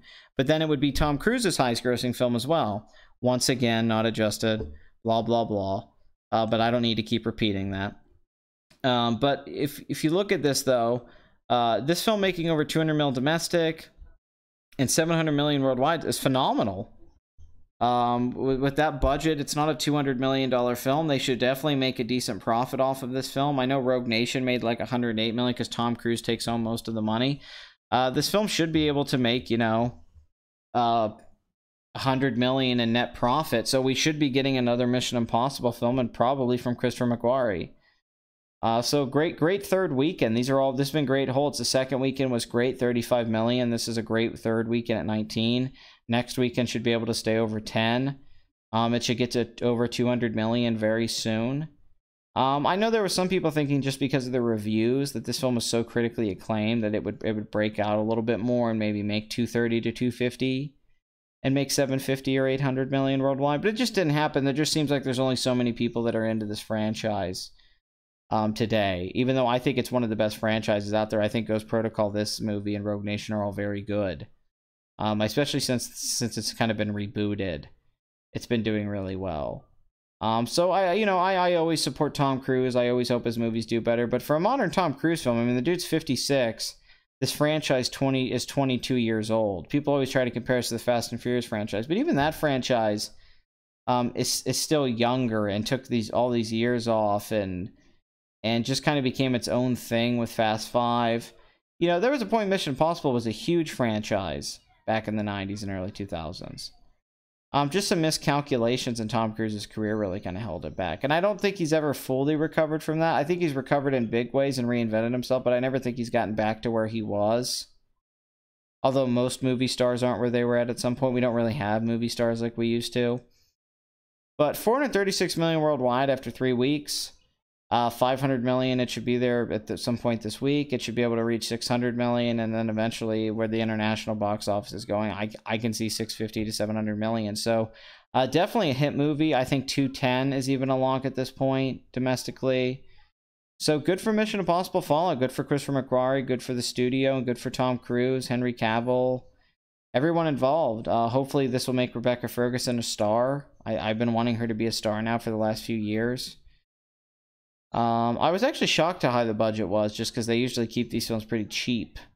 Today, they actually used to be really expensive. Like 150 million when Mission Impossible 3 came out was a huge budget, but good for this movie, you know. $61 million opening weekend. It's made $100 million more than that. It should have a decent enough multiplier. Once again, it didn't break out, but it isn't disappointing, which is what's important. It's doing what they needed it to do. So Mission Impossible Fallout doing very well. Definitely has good word of mouth. There was going to be debate if it was going to have great word of mouth or if it was just critics were going to love it and it wouldn't hold so well. But that's definitely not the case. The movie is doing very well at the box office. I think The Rock is the closest we have to a modern movie star. Yeah, I agree. And maybe guys like Bradley Cooper's kind of a movie star. Leonardo DiCaprio is certainly a movie star. I don't think if anyone else was in The Revenant or like Wolf of Wall Street or even at some level Inception, I don't think the movies would have made the money they did. You know, Leonardo DiCaprio is definitely one of the last minute. There's some people out there that are still like movie stars who can open a movie, but there's not many. PewDiePie.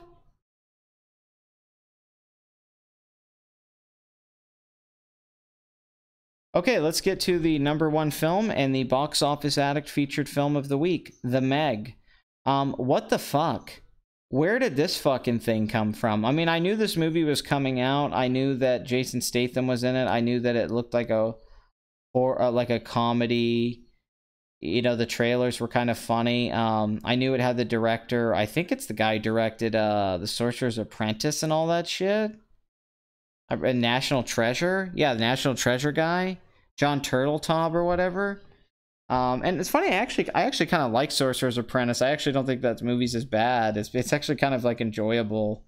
And Nick Cage is fun. Like, it's not a great movie, but I remember seeing it in the theater and being like, this isn't that bad. It's actually kind of a fun little movie. But man, this is just a shock. The projections for this was way lower. I mean, everyone was saying 20 million at best. A lot of people thought this movie was just going to be a straight bomb. I mean, it had a $130 million budget. It looked like it was going to open at 20 million.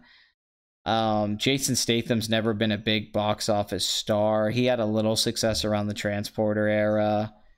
But for the most part, he's never been a big star, especially domestically. Internationally, his films have done decent. I mean, he's become a bigger star because of the Fast and Furious franchise. I can't ignore that.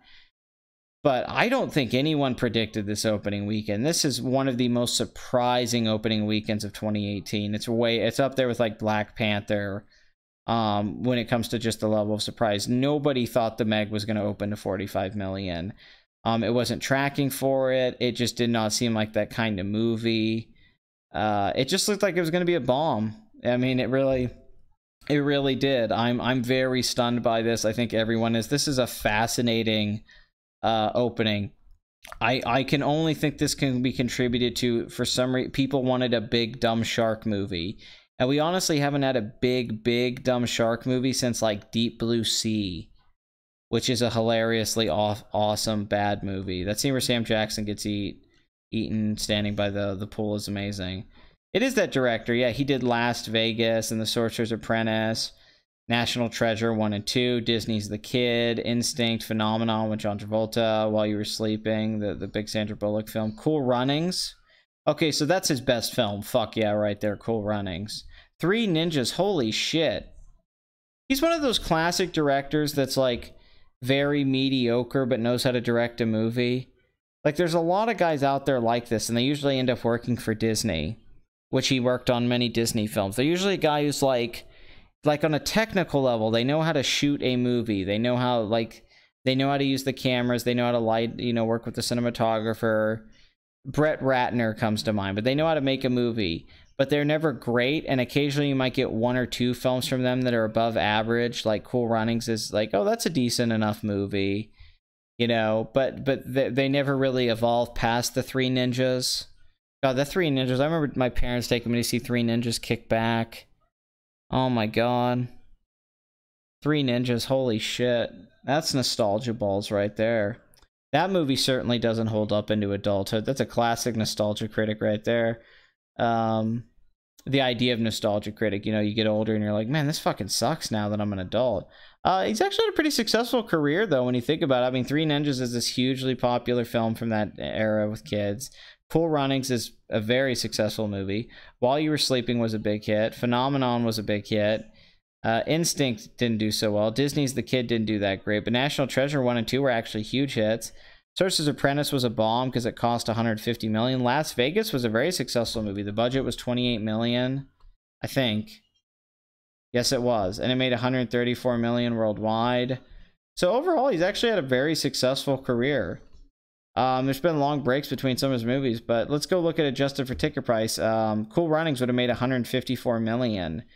While You Were Sleeping, 172. National Treasure, 257. The second one, 288. It's weird they didn't make another National Treasure movie. Those were very successful films. Like, that's hugely successful. $347 million worldwide, $457 million on the second one. So out of his movies, I like Cool Runnings. Phenomenon, I like parts of it. I certainly was surprised with Sorcerer's Apprentice. National Treasure 1 and 2 are fucking retarded. And While You Were Sleeping, I actually liked that movie quite a bit. It could have been a greater movie. It could have been like a Moonstruck, but it's not a bad movie. I actually really like this. It made $182 million worldwide on a $17 million budget. That is crazy. That's crazy successful. So there you have it, man. There you have it for this guy's career. But he's just one of those directors that's like, he gets hired, he knows how to make a movie, but he's not like, he's never a great critical darling, and he never makes like he's never like become like a big A-list director. Like, most people don't know who the fuck this guy is. I can't believe the Meg did this well. This is really surprising. George Clooney was a movie star. I would say his career is definitely as far as like him being able to open a movie. The movie's clearly aimed for Chinese markets. I agree, but who thought that it would, but this is still a great opening, Madcap. 45 million domestic's amazing for this movie. For this fucking movie, this is an amazing opening weekend. Like, straight up.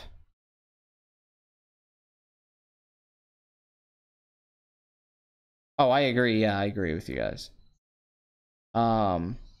But yeah, $45 million domestic. I mean, that's a great... This is going to make $100 million domestic, which I think is above what anyone thought. I don't know if it'll reach that 130, but I certainly think this could reach like 120. And yeah, this looks like it could make... It definitely could break even, Madcap. I definitely could see this movie making like 400 million worldwide, and that would probably be the break-even point. So, not much to say here. The Meg just, well done. I do think they maybe spent a little bit too much on it. They probably could have made this movie for less. I think they probably could have made this for $100 million or 90, and then this would look really good. But as of right now, considering that they had so much money into it, and it looked like it was going to be a big bomb, that $45 million opening week and $100 million domestic at $400 million worldwide, certainly being a high possibility, is impressive. So this just shows that sometimes you can make something that maybe doesn't sound like a great idea on paper, or is stupid, and it doesn't seem like it's going to connect, and then it actually does. It actually taps into something, which are some of those beautiful, weird things. This is why this is honestly the reason I love the box office. This is one reason I'm a fan of it. Not just because of like, oh, I want to see how a franchise I like Mission Impossible does, or how you follow someone's career or a franchise, or you get a surprise like a Get Out, and you're like, oh, Jordan Peele's an A-list director now. Or you get to predict what a movie's gonna make. All that stuff's fun. Covering a bomb is so much fun. But it's this. This is what's so beautiful about the box office, and why I've always found it fascinating. Even when I was young, and I was first getting into it. When I was like, 10, and I was really getting serious about like checking the box office every weekend. The thing that's so cool about it, I think, and this film's a great example of this, is you don't know sometimes when a hit's just going to happen, and there's really not a perfect explanation for it. Sometimes it just happens. It's not because of the star in the front. It's not because even of the premise always. It's just sometimes some movies just they make money. You know, like when Tyler Perry came out with that first Medea film and how it just broke out. Sometimes something just happens and you can't predict it. It cannot be predicted in the tracking. It cannot be something that even the people with the highest expectations. Sometimes just something connects and makes money, and it's almost like you don't even know where that money came from. It feels like it's fake. Like that's not real. Somebody made up that opening weekend, and I love that about it. It's sad that that's probably going to go away in the future, but the awesome thing about movies at the theater and people going to see it and buying tickets and all that is just sometimes when something like this happens, it makes me so excited in a way that's even hard to sort of articulate. It's like, how does a movie make money like this? When even the studio maybe didn't 100% know that it was going to make money like this, and when it surprises everybody, and it has a way above the expectation opening, and not just the expectations, but just when it's a weird movie like this, like The Meg, like a Jason Statham shark movie. I love that so goddamn much. And it's happened for so many decades that there's a film like that. There's films like that do well at the box office. You know, A Quiet Place. Oh, wow, that was a surprise big hit. But then when you watch it, you think about it, you're like, no, that actually had such a good premise. John Krasinski and his wife are big enough names. Like, it makes sense, that movie, and it was able to really branch out. But The Meg, even the title, The Meg, I mean, it's hilarious. But good for them, honestly. This is why I do the show, is that I hope for things like this, where I just get to enjoy the box office again, that I don't even get analytical about it or break down why I thought it opened this way or all that. Just when I can be like, wow, that's really crazy that film opened #1 and did that well. And it's a better feeling than a bomb. A bomb's really fun to discuss and kind of break down, but it's more exciting when something does better than when you think it's going to do. For me, because I don't like to be cynical. So for me, this is the most fun thing. So this for me is one of the best highs of the year 2018, is The Meg opening to 45 million, which might sound crazy. That might find that it's idiosyncratic. It may seem like that's an oddly specific thing, but that's why I call the show Box Office Addict. This is like I'm getting the Heisenberg meth right now. You know, if you love the box office and you're into this kind of stuff, and it's not just a passing hobby or an interest because you like movies, you'll get what I'm talking about, right? You know, this is for the true people, the true fans out there of this kind of stuff, what I'm talking about, what I'm getting at. Even with a director like John Turteltaub in his career, I'm fascinated by people like that. And then the fact that this late in his career, he can have a movie do this, have an opening weekend like this. It's great. So this is Box Office Addict in its purest form for me, and why I did the show. In a lot of ways was I was hoping for things like this, and you don't get them too often, but when it does happen, it reminds me at least why I used to find this stuff so interesting. Instead of just being like, I wonder how that movie's gonna open, I wonder how Avengers is gonna open. You know, it's more like, what, the fucking Meg had a $45 million opening weekend, and they get to write the headlines about it and be like, The Meg actually has more bite than you thought. Usually I'm parroting those with my titles, like A Quiet Place Makes Noise, or, you know, The Meg takes a bite out of the box office, or The Meg shows its teeth at the box office. I love that shit. So yeah, surprise opening, good for them. Ocean's 8, let's see where that's at worldwide. 138 mil domestic, 280 million worldwide. It should be able to make 300 million, but still overall successful movie. Blind Spotting's definitely dropped off, 65%. That didn't really take off. Let's see if Solo's made 400 million yet. Nope. And I guess it won't. Deadpool 2, let's see if that's made any more money. Not really. Pretty much wrapped up at the box office with that one. Let's see if Sicario 2's made anything.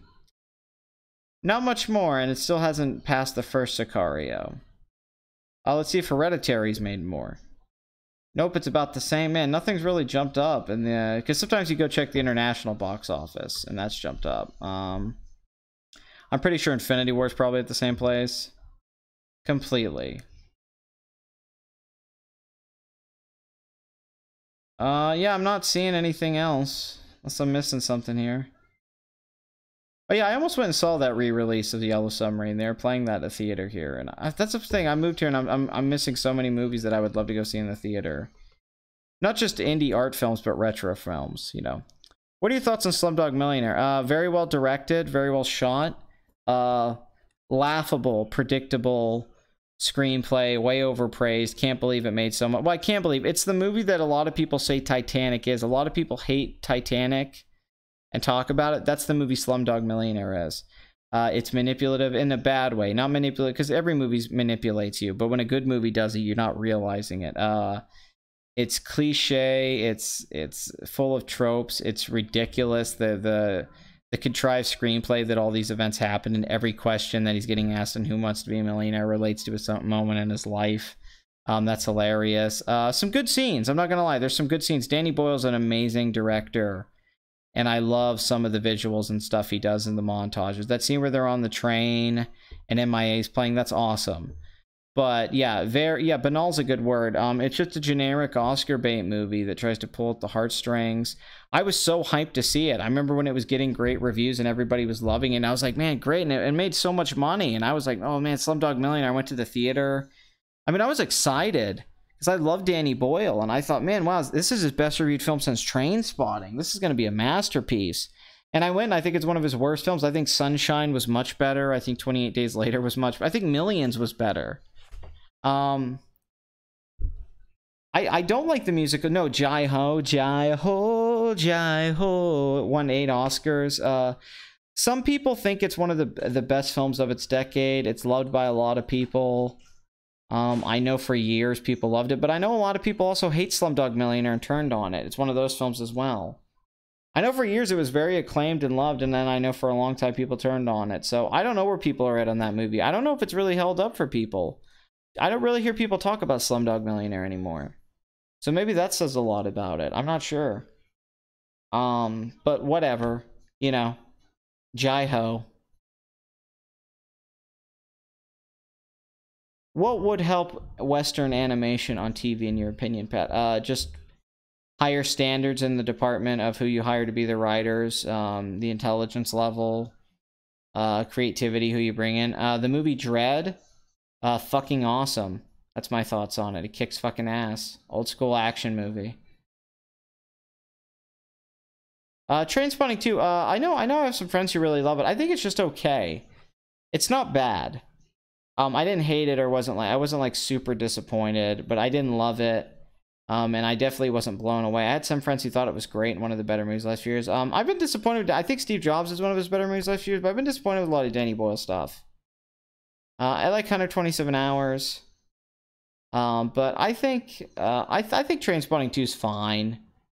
It's certainly not as good as Trainspotting. And I like the writer Irvin Welsh, who wrote the books and all that. But yes, the original Ben 10 was very good. I agree with you, Noel. I don't know what to say. I just think it's okay. It's a Danny Boyle film, so it looks great, and the actors are great. But that's about it. That's about it for me. I think it's an okay movie. It's watchable. It's entertaining. But it definitely did not transcend in the same way Trainspotting does. Trainspotting gets like better every time I see it. It's so fucking good. You know, for years I was like, oh yeah, this is kind of like a Pulp Fiction or what was nice. But then as years have gone on, I'm starting to think like maybe this is even better. Like Trainspotting's so damn good. And he's just never really been able to reach that again for me. It's just the style or trend of the era excuse when it comes to Western animation TV. Well, that's a stupid excuse for anything that something's just a trend of the era, and then that gives it an excuse to be mediocre. That's bullshit. Oh yeah, Batman the Animated Series, Gargoyles, Animaniacs, Tiny Toon Adventures. I mean, the list goes on and on. Freakazoid. There were so many amazing shows in the 90s. Ren and Stimpy, Peak Simpsons. I mean, even gems that people forget about, the Peter Pan show from that era, and just there's so many great animated. I mean, they were just phenomenal. DuckTales from the late 80s going into the 90s, Tailspin. And if you go back and look at the animation on the shows, then of course you have Dexter's Lab, the Powerpuff Girls, Johnny Bravo, the Klasky Chabot stuff, although their animation's kind of ugly, but you know, all that stuff that was on Cartoon Network, amazing. I've never worked in film. I've had stuff at film festivals. I've never worked in a film festival.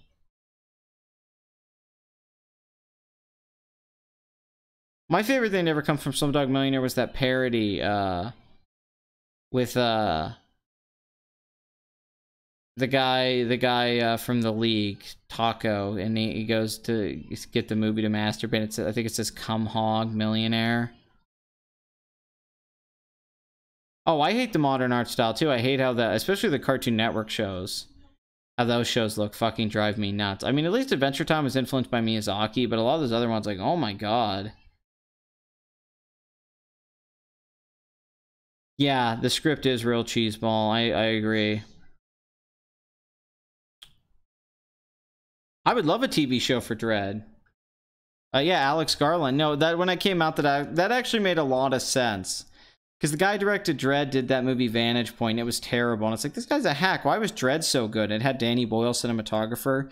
Then years later, we find out, like, no, it was Alex Garland. Then you're like, okay, now that I've seen Ex Machina, and I've seen Annihilation, I'm like, yeah, Alex Garland fucking directed Dredd.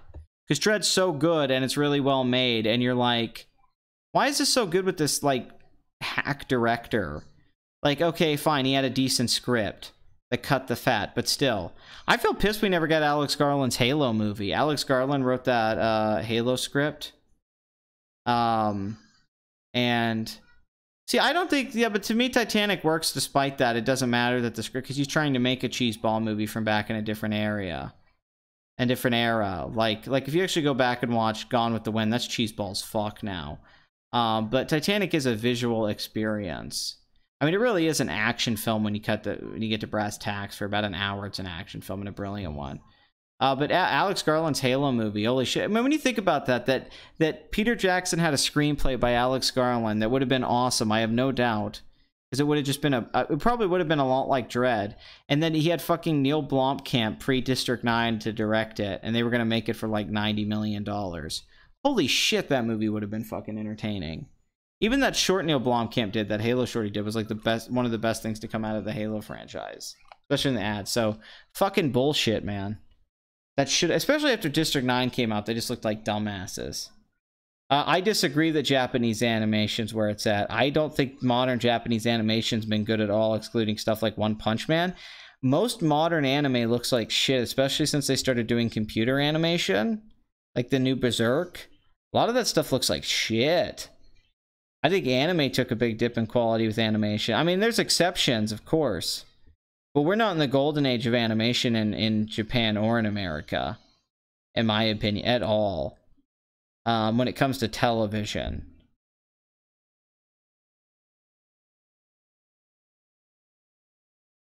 Kim Possible, call me, beat me if you want to reach me. Oh man, Duckman, Jason Alexander. It's what the Plink review said. It's based on old Hollywood romances. They were simplistic, cheesy. Yeah, it is. It's based on old Hollywood romances. They were cheesy. Yeah, I can get that with Titanic. It is very, very cheesy though. The character Jack is ridiculous. But I think Leo's actually great in that movie. But the character Jack is fucking ridiculous. Rose is actually a good character. I think Rose is a very good idea for a character. And there's a better movie in Titanic I've talked about, because this idea of her mother going broke, and she's from, you know, old money, and she's trying to reach out and feel alive, and she's even thinking about suicide, and she has to get married to this guy she doesn't like. That scene with her mother in the room when her mother's talking to her is arguably the best scene of the movie from a dramatic acting writing standpoint, not like a set piece moment. And that shows the movie Titanic could have been with Rose if she didn't meet this magical, ridiculous character in Jack, and that her boyfriend wasn't a villain, even though I like Billy Zane in that movie a lot. But that relationship with her and her mother and what's going on there, I think that stuff, and it's like, man, this could have been a really compelling movie. Like, imagine if that stuff in Titanic really was dramatic and well done and had more scenes like that with the action scenes. Then Titanic would just be a phenomenal film all around, instead of, you know, just the Celine Dion song and all that stuff. But it is interesting, the Plinkett review, he talks about, you know, James Cameron probably thought about Titanic as an action movie, and then they decided to make it more romantic after the song became a hit. I do think there's some credence, especially when you see the poster, the original poster, and it looking kind of like an action. But as an action film, it works for me for the most part for about an hour and a half. So basically, if Titanic, I think Titanic could have been more like Dunkirk. I think if it had been like a 2-hour movie and most of it was the ship sinking with some characters and breaking around and going around. Also, my biggest problem with Titanic is that James Cameron lies. He makes it a class system thing that's bullshit. He tries to make it that the rich people just let the poor people die, which is not historically accurate at all. In fact, a lot of the rich people tried to help everybody and the poor people, and a lot of them died, and a lot of the people were heroic. And he does show a lack of heroism during the sinking of the Titanic. In his film, it shows a lot of people being cowards, turning on each other. Instead of showing what actually happened for the most part was people being very brave, which I think would have made a better movie as well. But I think if it just, I think also the structure with the flashbacks and all that, even though I like it, I like the scenes with Bill Paxton. I think it might have just worked better if you just jump into Titanic. You follow Rose, she goes on the ship, she's kind of your avatar. There's not all this romance bullshit. Jack could still be in the movie. You could still have this character, Jack, who helps her. But they're friends. And then you do most of the movies, the ship sinking. Then I think it would be a really good movie. But you know, but I still think there's really compelling. I mean, there's stuff in that movie that's brilliant. There really is. Like the things I'll bring up here, little details that James Cameron does that are brilliant. Like the keys, right? When they need the keys to open up the door, that the gates are shut when they're at the bottom of the boat where the poor people are at and the water's rising. Yeah, I don't like that rich versus poor. It is bullshit. That's Cameron's bullshit, and it creates it pushes the narrative of the classism issue, which is one of the biggest issues of our country, and it's bullshit. I mean, quite frankly, Cameron's lying, and it's just him putting it in there. Honestly, I think just because of his politics in a lot of ways, which pisses me off. But there's stuff in that that's so smart. Like when they have to get the keys, right? And the guy's trying to unlock the door for them and he can't. He drops the keys and walks off. So then Leo has to dive under the water and get the keys. And you see him reaching with his hand and he can't reach it. And then he opens it. That's such good filmmaking. Like that's the stuff where Cameron's so good visually. He's such a master. That's so simple, but it's so compelling and well done. Him getting handcuffed and then her having to go find the axe to cut the handcuffs off. And Leo's really present in those scenes. You actually believe the special effects because of his facial acting. That's a big reason he became a movie star with that movie. It's not just because he was pretty and the girls wanted to fight. He's good in that movie. He really sells those moments. But, you know, Kate Winslet runs off and she's looking for the axe, right, through the ship, and he's handcuffed. And people make fun of it, but those are good scenes. That's a really great idea for a scene, her looking for the axe while the water's rising. And then she comes. Oh, yeah, no, that's another thing, too. All the rich people in the movie are like, we all smoke cigars and go have our brandy, and we're all evil. We don't party with the rich people. We don't know how to be humans. No, that scene with Jack is hilarious. So they're like, would you like to have a brandy and cigar with us, Jack? And they're all just arrogant assholes. They're not real. They're all cartoon characters. That stuff is all terrible. It's also in Avatar, that bullshit, unfortunately. He could make a film like... my argument to you is he could make a film like that because Christopher Nolan was getting to the point where he loves cliches and overblown dialogue. Interstellar is everything that you don't like about Titanic. Everything in Interstellar is that same shit. Overblown dialogue, cliches, love, everything about it, with great special effects and visuals. A lot of Dark Knight Rises, a lot of, you know, Christopher Nolan was going that way with his career. And, you know, I'm not saying Memento's that way, but his movie Interstellar is that most cliche. That's the biggest flaw with Interstellar, is that it becomes one of those movies. And then he pulled back and went to Dunkirk. James Cameron could make a movie. Really, the first like 2 hours of The Abyss before the whole fucking alien things come in where it tries to be Close Encounters in the Wave. That stuff's great. That is like Dunkirk. It's just them being trapped in the ocean. And it's scary and tense. And Michael Biehn going crazy. That stuff is great. Yes, if Jack and Rose only kissed right before Jack died, I think that would have been more romantic too. That they had this kiss before it happened, before everything was lost, right? And that kiss was just a moment to connect, like, well, let's do this before we both die, because they think they're gonna die. But there's such great little filmmaking things in that. The thing at the beginning where even though now we know that's not what happened, but the ship breaking, they show it on the computer and all that. So later on in the movie, you know that that's gonna happen, that the ship's gonna break. So you're waiting for that to happen in the movie. It's already in your mind. So Cameron's establishing the geography in a way. and what's happening in action scene to you. So then when it's done later, you're able to know what's going on. It's very well done. There's a lot of things like that in Titanic that are very impressive. Some of the best production value, quite frankly, ever in any movie. So I give the movie a lot of credit for that, and I enjoy Titanic for that stuff. I still find Titanic, you know, and even the ending scene, it's oddly kind of works where Rose goes to heaven and all that, and they're all there. That's not bad. But I do think James Cameron could make a film like that. I think the Terminator's not very... I think the Terminator isn't too cornball. I think, unfortunately, James Cameron, he has that excess problem at his worst. And he doesn't know how to just kind of keep himself reined in that more. When he takes himself very seriously and he just lets his filmmaking speak for itself, he's as good as any blockbuster director out there for the most part.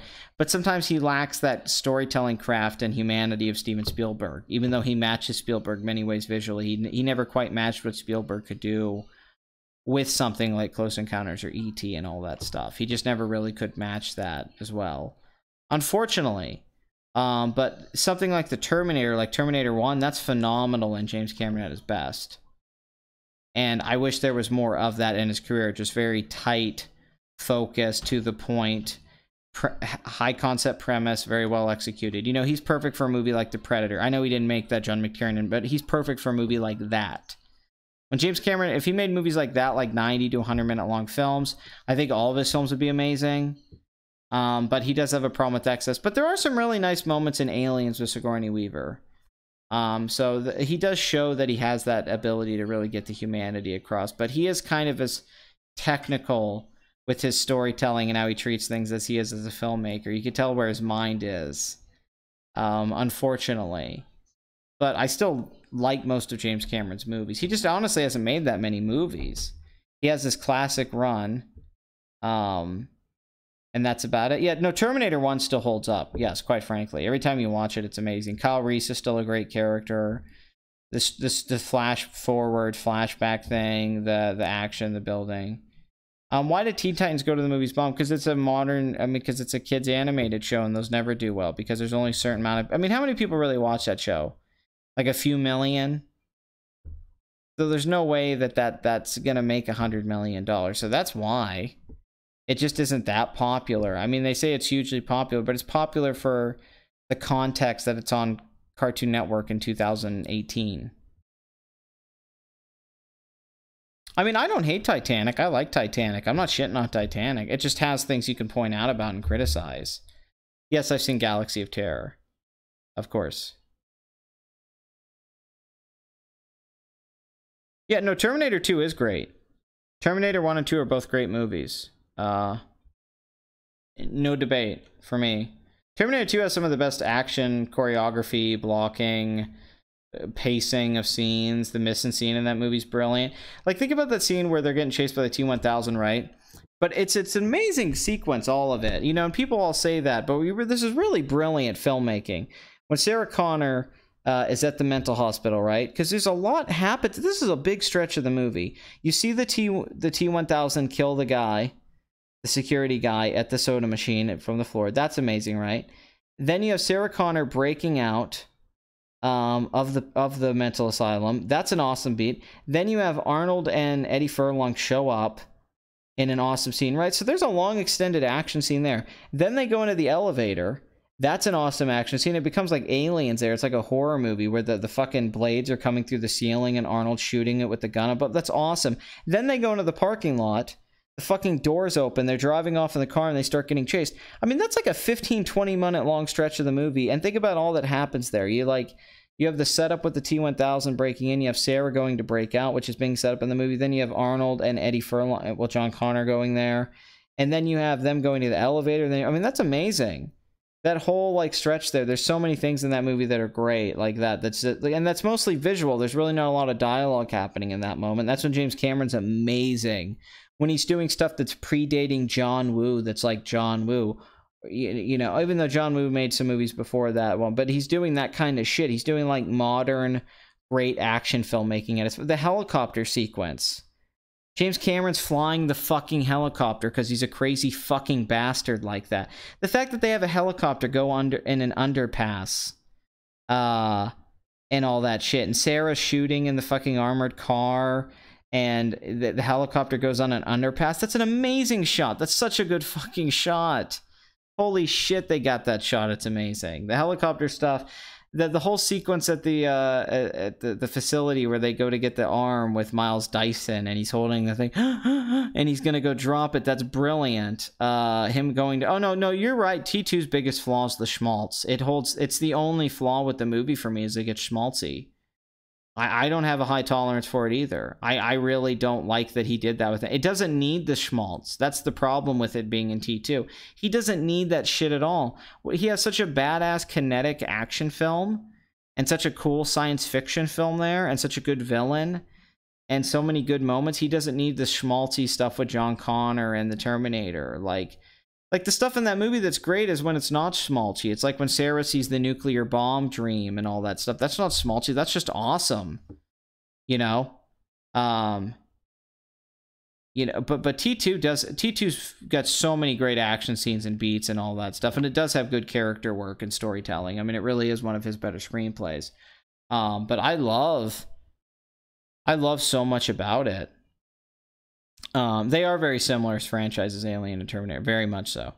I mean, God, the whole, yeah, it's some of the best action scenes ever shot, really. I mean, at this point, that's kind of but they're some of the best action scenes ever shot. And they hold up. They still look good today. I mean, every time I rewatch Terminator 2, I'm kind of like, shit, this is still really good. Like, these action scenes are still really fucking good. I mean, the whole final stretch, Arnold and the T-1000 fighting, the part where they freeze him and shoot him, those are just such classic moments. There's so many classic moments in that movie. I mean, it really is an above-average action picture. And it's a very high-class action film. If you just look at it as that as a bare-bones action movie, it's very high-class. Like I said, the scene where they freeze the T-1000, he shoots it and it blows it up, and then the pieces come back together. That's great. That's an amazing sequence. The T-1000 jumping out to the helicopter on the motorcycle, that's an amazing sequence. Arnold shooting the cop cars, the music coming in, Miles Dyson blowing himself up. That stuff's all awesome. The chase with the motorcycle and the semi-truck, awesome. All that stuff's amazing. So you can't hold T2 down for that stuff, and that stuff has aged really well.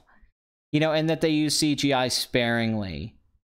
And just the way it's edited, the way it flows, it's just a very well-made movie.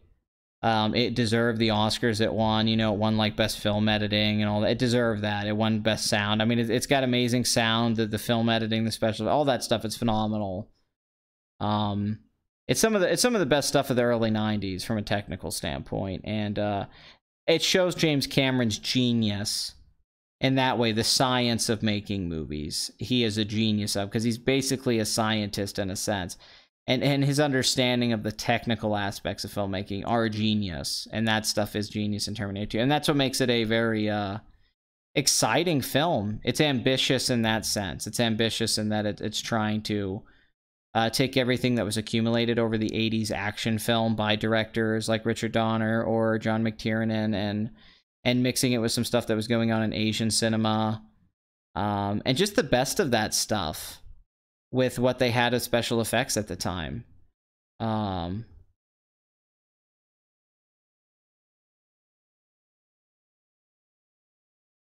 mean, yeah, I would much prefer Brad Bird, Jon Favreau, and George Miller. Oh, yeah, I agree. I think On Your Feet sold. I think the extended... I don't agree with people that the extended cut of Aliens is better, or The Abyss, or I don't think any of those. I think it's too much schmaltz. The wave scene's so cheesy and looks horrible. I don't like the extended cut of Aliens. I think it hurts the pacing. I don't care if it fleshes out Ripley's daughter and the mother thing. I already got that from the movie. I think the pacing takes it. In Terminator 2, it just adds a bunch of cheesy shit that I didn't need. Part of the good thing about Aliens and Terminator 2 was the pacing. They were really tight at 137 minutes. When you make them 2.5 hours, that extra 10, 12 minutes, it really doesn't make the movie any better. It happened with Amadeus for me, where like I think the 160-minute cut of Amadeus is perfect, and then they had that extra 20 minutes. And it didn't add enough, and it's like, yeah, it just makes it a little too long. It was perfect. That original version was just perfect. Genesis? Yes, I don't mind some of the sun. Yeah, the Why Do You Cry? No, that stuff is ridiculous. That stuff is so cornball. James Cameron should have known better. It's so 90s too. That's the thing that gets me about it, is how fucking 90s some of that stuff is. Unfortunately, I mean, Terminator 2 is a great movie. I know Mahler was saying it was his favorite film of all time, which I'm like, what? But I love it. I mean, I love Terminator 2. Do not get me wrong. Terminator 2 is a great movie. But Terminator 1 has more nuance and is grittier. And that's one thing that kind of makes me stick out to me, is this grit and nuance. It's more nuanced with its world. It's not just good versus evil. And it's a more gritty film. Where Terminator 2 is very slick and Hollywood. But a great Hollywood movie. As for the over-the-top cheesy James Cameron films, I actually think True Lies is one of the better ones. It comes off like a parody of James Bond. And I love it. So, I did like the extended cut Aliens too, but yes, the theatrical cut is... It's the pacing, yeah, Bathory. It's just pacing. It's not that I think the storytelling's bad. I like the extended cut to Aliens, but when I watched it, that's what always turned me off. Was like, yeah, this just doesn't move as fast. Aliens always had such good pacing. Oh, you like the Redux of Apocalypse Now? I fucking hate the Redux. I've never met anyone who thinks the Redux is as good as the original. That blows my mind, Craig. That scene with the fucking play bunnies that goes on forever, that's so pointless. That's such a deleted scene. And even the thing where they go meet, like, what, the French soldier, even that's not that great. Yeah, I mean, to each their own, but I've never met anyone. Redux sucks as far as I'm concerned. I think it really hurts Apocalypse Now. Like, it knocks it down from, like, a 10 to an 8. Oh, Craig, you should watch True Lies, man. I think you'd be surprised. I really think you'd be surprised how good True Lies is. It's got this whole middle section with Bill Paxton as this piece of shit car salesman. That's hilarious. Like, True Lies is genuinely funny. It's the only time Tom Arnold's ever been really good in a movie, but it's so funny. Yeah, I hate the Redux. Okay, so what's a better action movie? I mean, that's a tough question. I think Terminator 2 has better action scenes than Aliens. No, True Lies is great. If you like James Bond movies and stuff, you'll really like True Lies, but True Lies is just kind of great. It kind of really holds up. It's a really fun Arnold movie. It's funny. I mean, that's the thing I like about it's funny. I mean, I don't know. I guess I'd say Terminator 2 is just because of better actions, but I kind of prefer Aliens as a movie, but in some ways, but I think Terminator 2 might be the better action film. It's a tough, although Aliens kind of keeps the tension up more. That's a tough one. I'll have to think about that one, honestly. Oh, I don't like the ending much either. No, the ending does bring it down for me too. I agree, and I blame a lot of that on Marlon Brando, because he wouldn't work with what they wanted to do. Kurtz just ends up being disappointing. He's too awesome. He's too awesome hearing about him, about Martin Sheen going to find him, that no matter what they would have found at the end of the movie, it just wouldn't be good enough. So it holds the whole movie back in that regard. It's too amazing. The first half, wondering where's this guy going and what's he gonna find there, and it's almost like you shouldn't see it. It's almost like Apocalypse Now would be better if you didn't see Kurtz, because it's just too, your imagination's better. The horror really is thinking about what's at the end of the road in a sense, but what's at the end of the river, what's at the end of the water when you actually do find the apocalypse, right? When you get there, that's the horror. But when you actually see it and it gets played out with, like, let's quote poetry and all that stuff, it's just not as compelling as what was going on in your mind.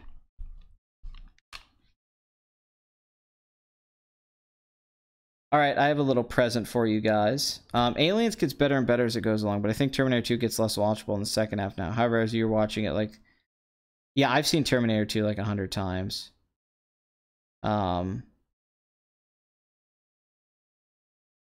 I don't know. I mean, it's up, you know, it's debatable. I do think Aliens definitely has the better third act. The third act of Aliens kicks ass.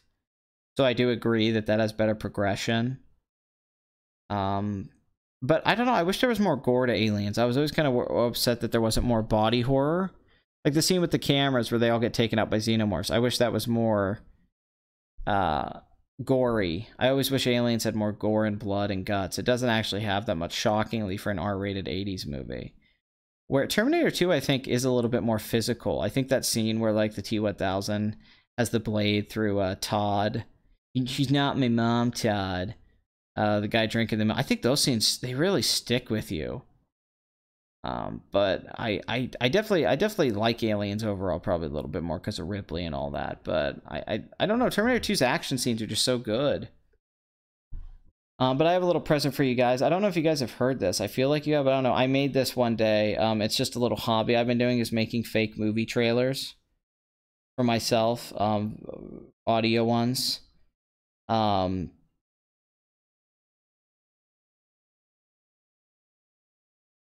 forget about the T-1000 when it hits that. Oh, you mean when they, like, go to Mexico? Yeah, of course I've seen Atonement. You remember they go to Mexico and get the guns? Yeah, it does have that a little bit. Oh, Alien. Of course Alien looks better. I mean, they shot it on a better... I mean, I think they shot that on, what, 65mm? And Aliens was 35. I mean, it was just a better film stock. And, I mean, Ridley Scott... I mean, you know, James Cameron's brilliant, but Ridley Scott's almost Kubrick levels, or Tarkovsky with visuals, especially that in Blade Runner. I mean, he's a real visual master. So, you know, and also Alien's a smaller film, and I honestly, I don't like the cinematographer of Aliens. He shot Princess Bride and Willow, and I think both those films look fucking weird. I think all of he's a famous cinematographer. He shot Thelma and Louise. He was nominated. A lot of people think he's great. Me and Blood Money talked about, I think he's a fucking weird DP. I don't like how Willow looks. It almost looks stagey. It looks it looks like you can see the sets and all that stuff, and I felt the same. Princess Bride's a movie I love. I've never liked the look of it. And Blood Money was like, man, you're right, they do look weird. He's like, could you imagine if he shot Stand By Me? I'm like, dude, I know it would look fucking weird. He shoots these films and they kind of look ugly. And I think Aliens is an ugly movie. I love Cameron's, like, camera work and all that stuff, but the actual lighting and all that stuff, I've never liked that cinematographer. I think it works in Thelma and Louise. I think it helps that movie, but his style, his way of lighting movies, I can't remember his name right now. He's very famous. I mean, he shot some super famous movies. I've never liked his lighting. I really don't like The Princess Bride. It looks like sets and it looks fake to me, even though I love the way it's directed. I feel the same way about Willow. And he shot Aliens, and I think Aliens has this weird look to it. I know Jay feels the same way I do. I think it's an ugly movie. I think it's color palette. I think the way some scenes are lit, I think just all of that, it doesn't look right to me. Yeah, it's something about Aliens just doesn't look right. It looks kind of off. It's sort of just, it's not as pretty and slick as Alien. Yet Terminator 2 is a very pretty and slick movie. So it's weird with, and Terminator 1's a very good looking movie. So I don't know. I think Aliens is a brilliantly directed film.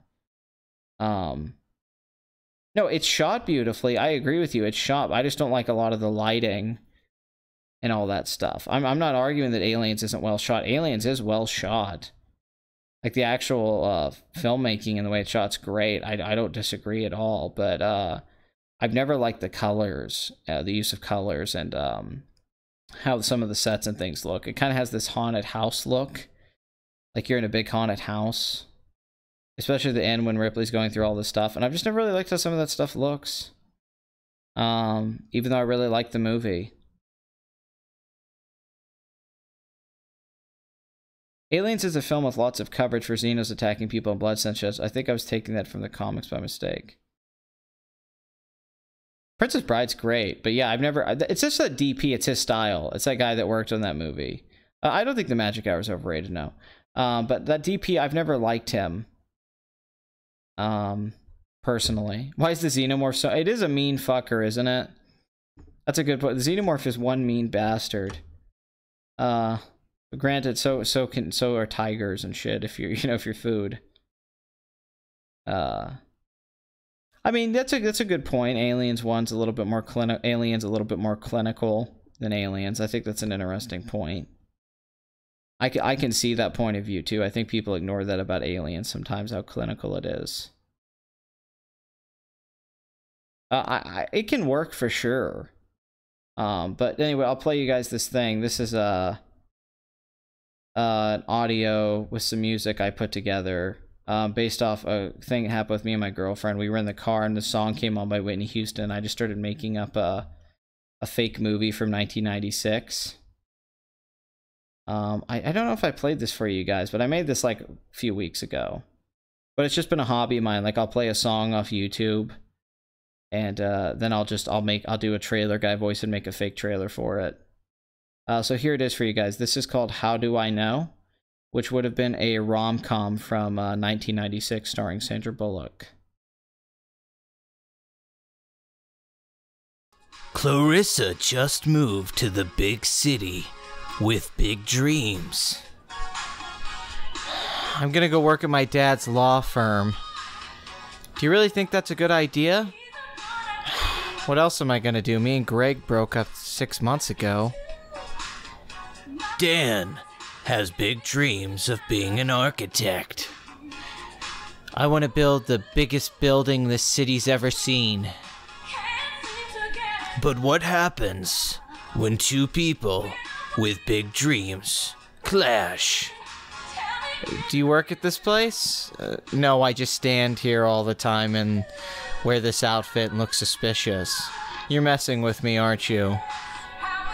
Yeah, this is my dad's law firm. Oh, hi, I'm Dan. I know this seems a little forward. Do you want to go have dinner sometime? Yeah, sure. Clarissa wasn't expecting something so out of the blue. But how does a girl know if a guy is for real? You can't trust men with that, okay? Every guy I've ever dated, it's been up, down, sideways, and I don't mean it the way you think I do. Guys get obsessed with their hobbies, their careers, things. They may care about you for a few months, but then they just leave you. I mean, sure, this guy might seem really nice and sweet now, but give it time. I don't know, this just feels different. Listen, I know things have been tough between us, Clarissa. And I know that you think I'm too obsessed with my work. But I care about you. This is real. I just don't know, Dan. Daddy, what do I do? I don't know, kiddo. I think you gotta follow your heart. I don't have all the answers. I just know that I've never seen you this happy. So go for it. In a city of millions of people, how does a girl know if true love is real? Sandra Bullock, Kiefer Sutherland, Rosie O'Donnell, and John Larroquette as the dad. This summer, find out. How do I know? You just never know.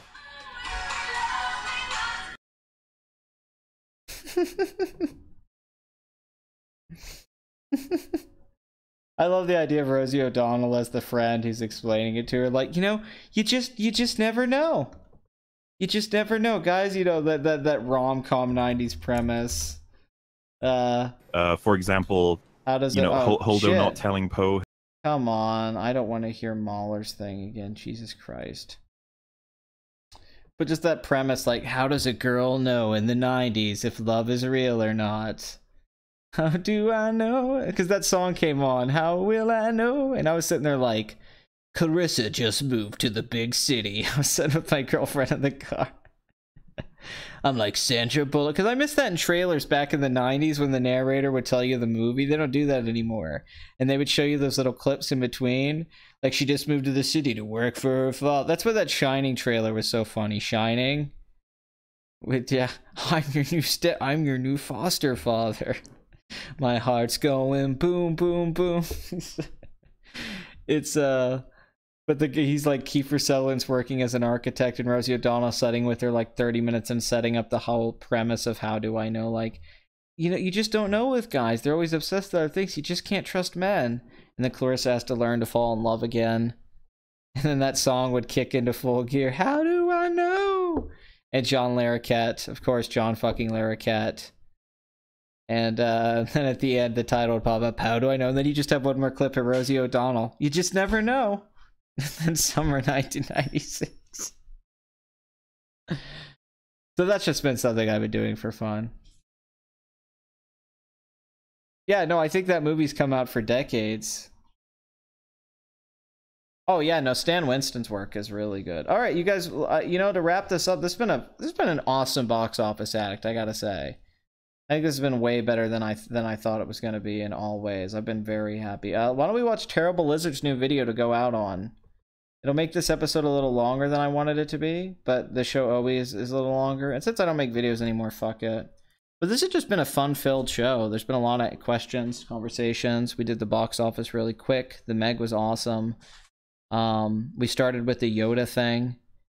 And I think this is just a good place to end. So thank you, Terrible Lizard, for making these Please Rewind videos. It's kind of like those podcast clips people do. The ones I really like are the Bill Burr ones. But thank you. We'll end here. So I'll just honestly say the finale here, and then we'll go in. So thank you for watching Box Office Addict.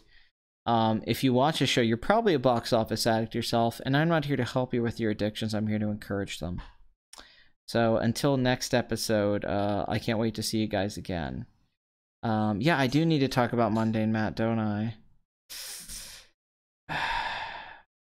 That's true. Well, maybe we'll talk a little bit, but let's just do this for right now, and you guys can chill. Because I haven't seen this either, so I'm very excited. So this is from Terrible Lizard, who I think you should subscribe to. Haha. How do I get a GF? Work out, get tattoos, get nice hair, be outgoing and manipulative, and listen to music that girls like that's shitty, and act passionate about things. That act like you love life and talk about philosophy and bullshit to make yourself sound interesting because girls eat up that shit and they don't know any better. And talk about equality and love and the universe, and that you're all connected with them. And yeah, get your biceps a little bit bigger, get like a tattoo on your arm, get nice hair, dress decent. And yeah, just talk passionately and only be kind of sexual, but not too sexual.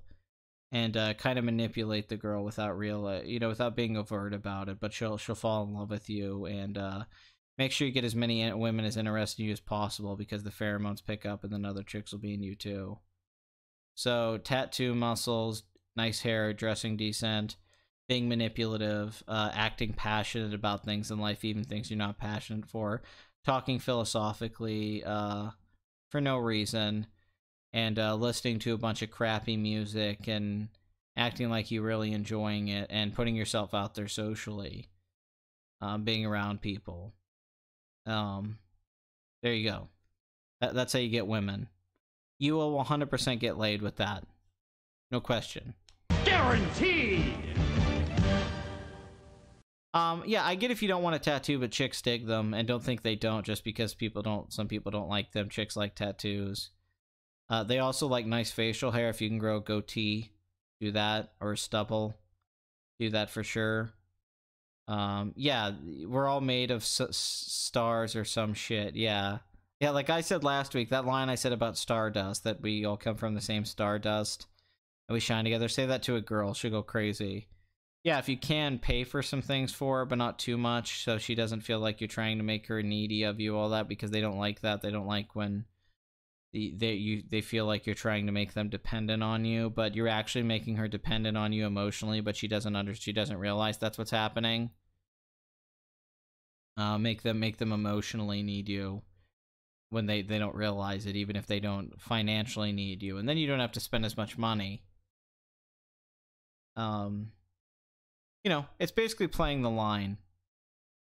It's staying right on the line.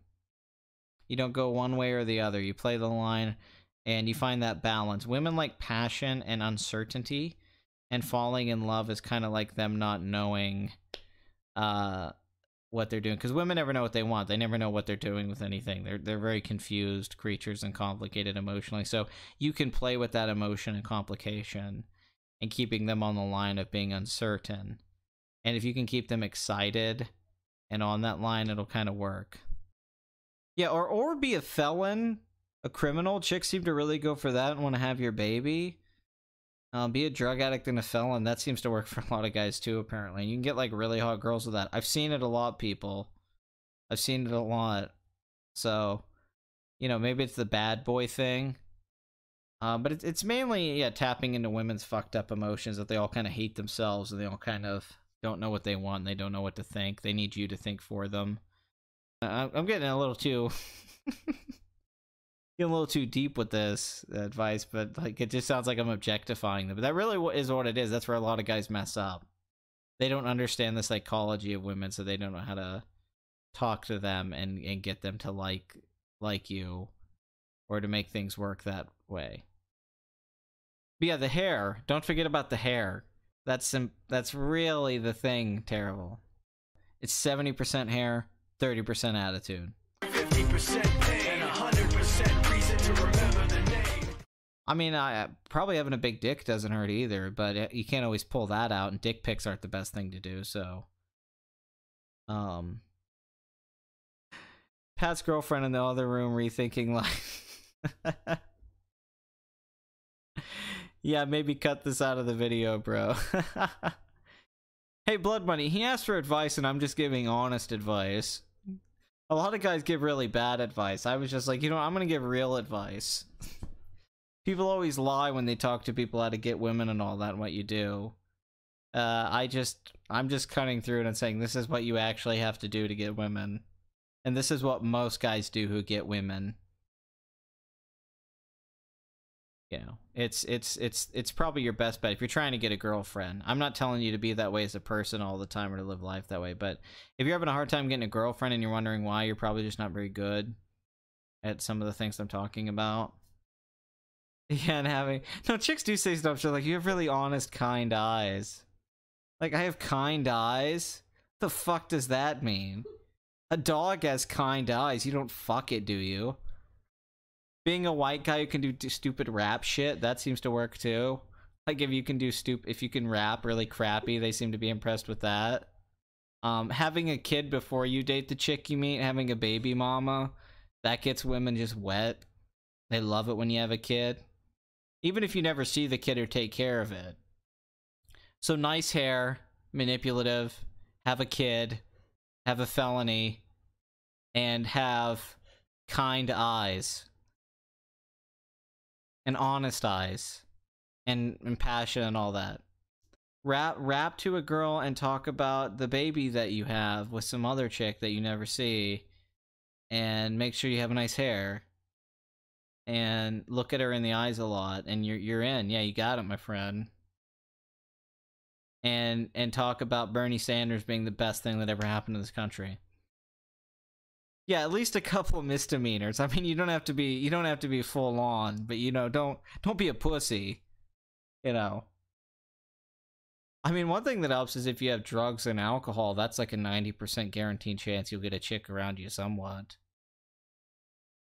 Yeah, just make up like you have conviction for things that you don't have conviction for.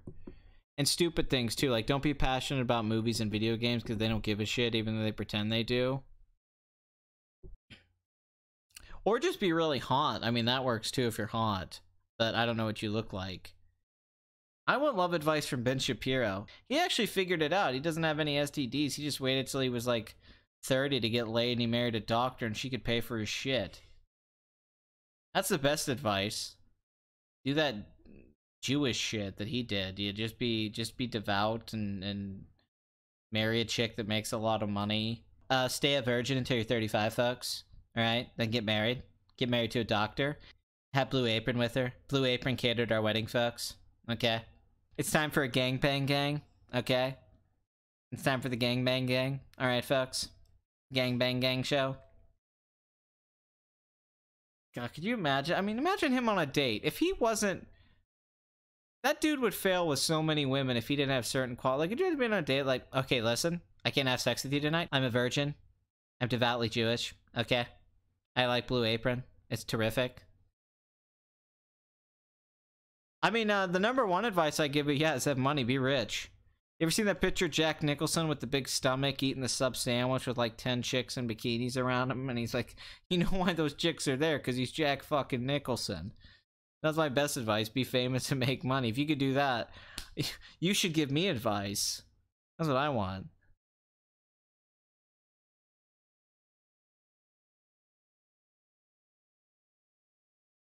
Well, I have no words.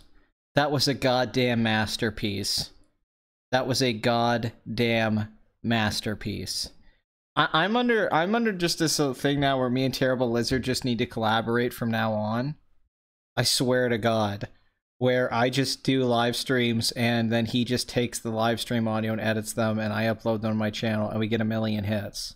Because that's the kind of video right there that should have 100,000 hits as far as I'm concerned. I loved it. I mean, to me, that was like, holy shit. The cuts, dude, they fucking killed me. Every single cut you chose was brilliant. I totally forgot about some of the shit I said to that Jew shit. The Ben Shapiro bit at the end. I've never seen my Ben Shapiro voice with fucking images. That killed me. The whole thing, though. The cuts you did with, I mean, everything you picked was so... The Jack Nicholson picture just gave me visual reinforcement. Yeah, sometimes I forget the crazy shit I say during, and the thing that you did that was brilliant was the list, that you kept showing the list and then the stuff I would add to it, and then you would put the and then you kept showing and then you would revise the list. It made it, the visual references made it so funny. I mean, I thought the original thing was funny, like as a stand-up bit, you know, like, because sometimes I just go on these rants I would kind of do if I was doing stand-up, but then you adding the visual references, that made it so fucking funny, man. I thought the rant on Moviegoers was funny, but you topped yourself with this one, dude. You're phenomenal at your editing and cutting, at your choices. I think you're great, man. I mean, I hate that your channel doesn't get more hits. It's astounding to me you only have 89 subscribers. That's good stuff. It's probably just because I'm not more popular. Like, if I was a channel with 100,000 subs and you were doing that editing, you should try to edit other people's stuff, man. Like, you should try to do some Mr. Medicare and guys who are bigger, and people would probably come to your channel, man, because you're good at it. I see other people that do this kind of stuff, but you're as good as anyone I've seen. I see people do this stuff with Bill Burr and build like 50,000 channels. So my advice to you would be, like, try to get some bigger YouTubers, because I'm just so small. People aren't going to be looking at a Please Rewind video like that. But if you did some bigger YouTubers and you clipped them and did that stuff, I think you'd get huge, dude, because you're really good at it, man. I mean, kudos to you, man. You're fucking phenomenal at it. That 8 minutes just flew by. You made that 30 minutes of my bullshit way better as an 8 minutes. Concise. I'm gonna watch that over and over again. That was hilarious. There's no way I can top that for the rest of the show. There's no way to go in on a higher note than that. It's me just doubling down on material I've already done, but that was great. Thank you, Terrible Lizard. I hope we can work together in the future. I think you're so good. So yeah, thank you for watching Box Office Addict. I hope you guys enjoyed that, and I'll see you next week, hopefully on Sunday, most likely on Monday. As always, thank you for having Bathory here. It was nice seeing Noel, and thank you to Terrible Lizard for the video, and all the regulars, Craig, Dragon, all you guys that come every week, Hoth. You know, I can't say all your names because there's so many of you, but you guys are really you're beautiful. You're beautiful, baby.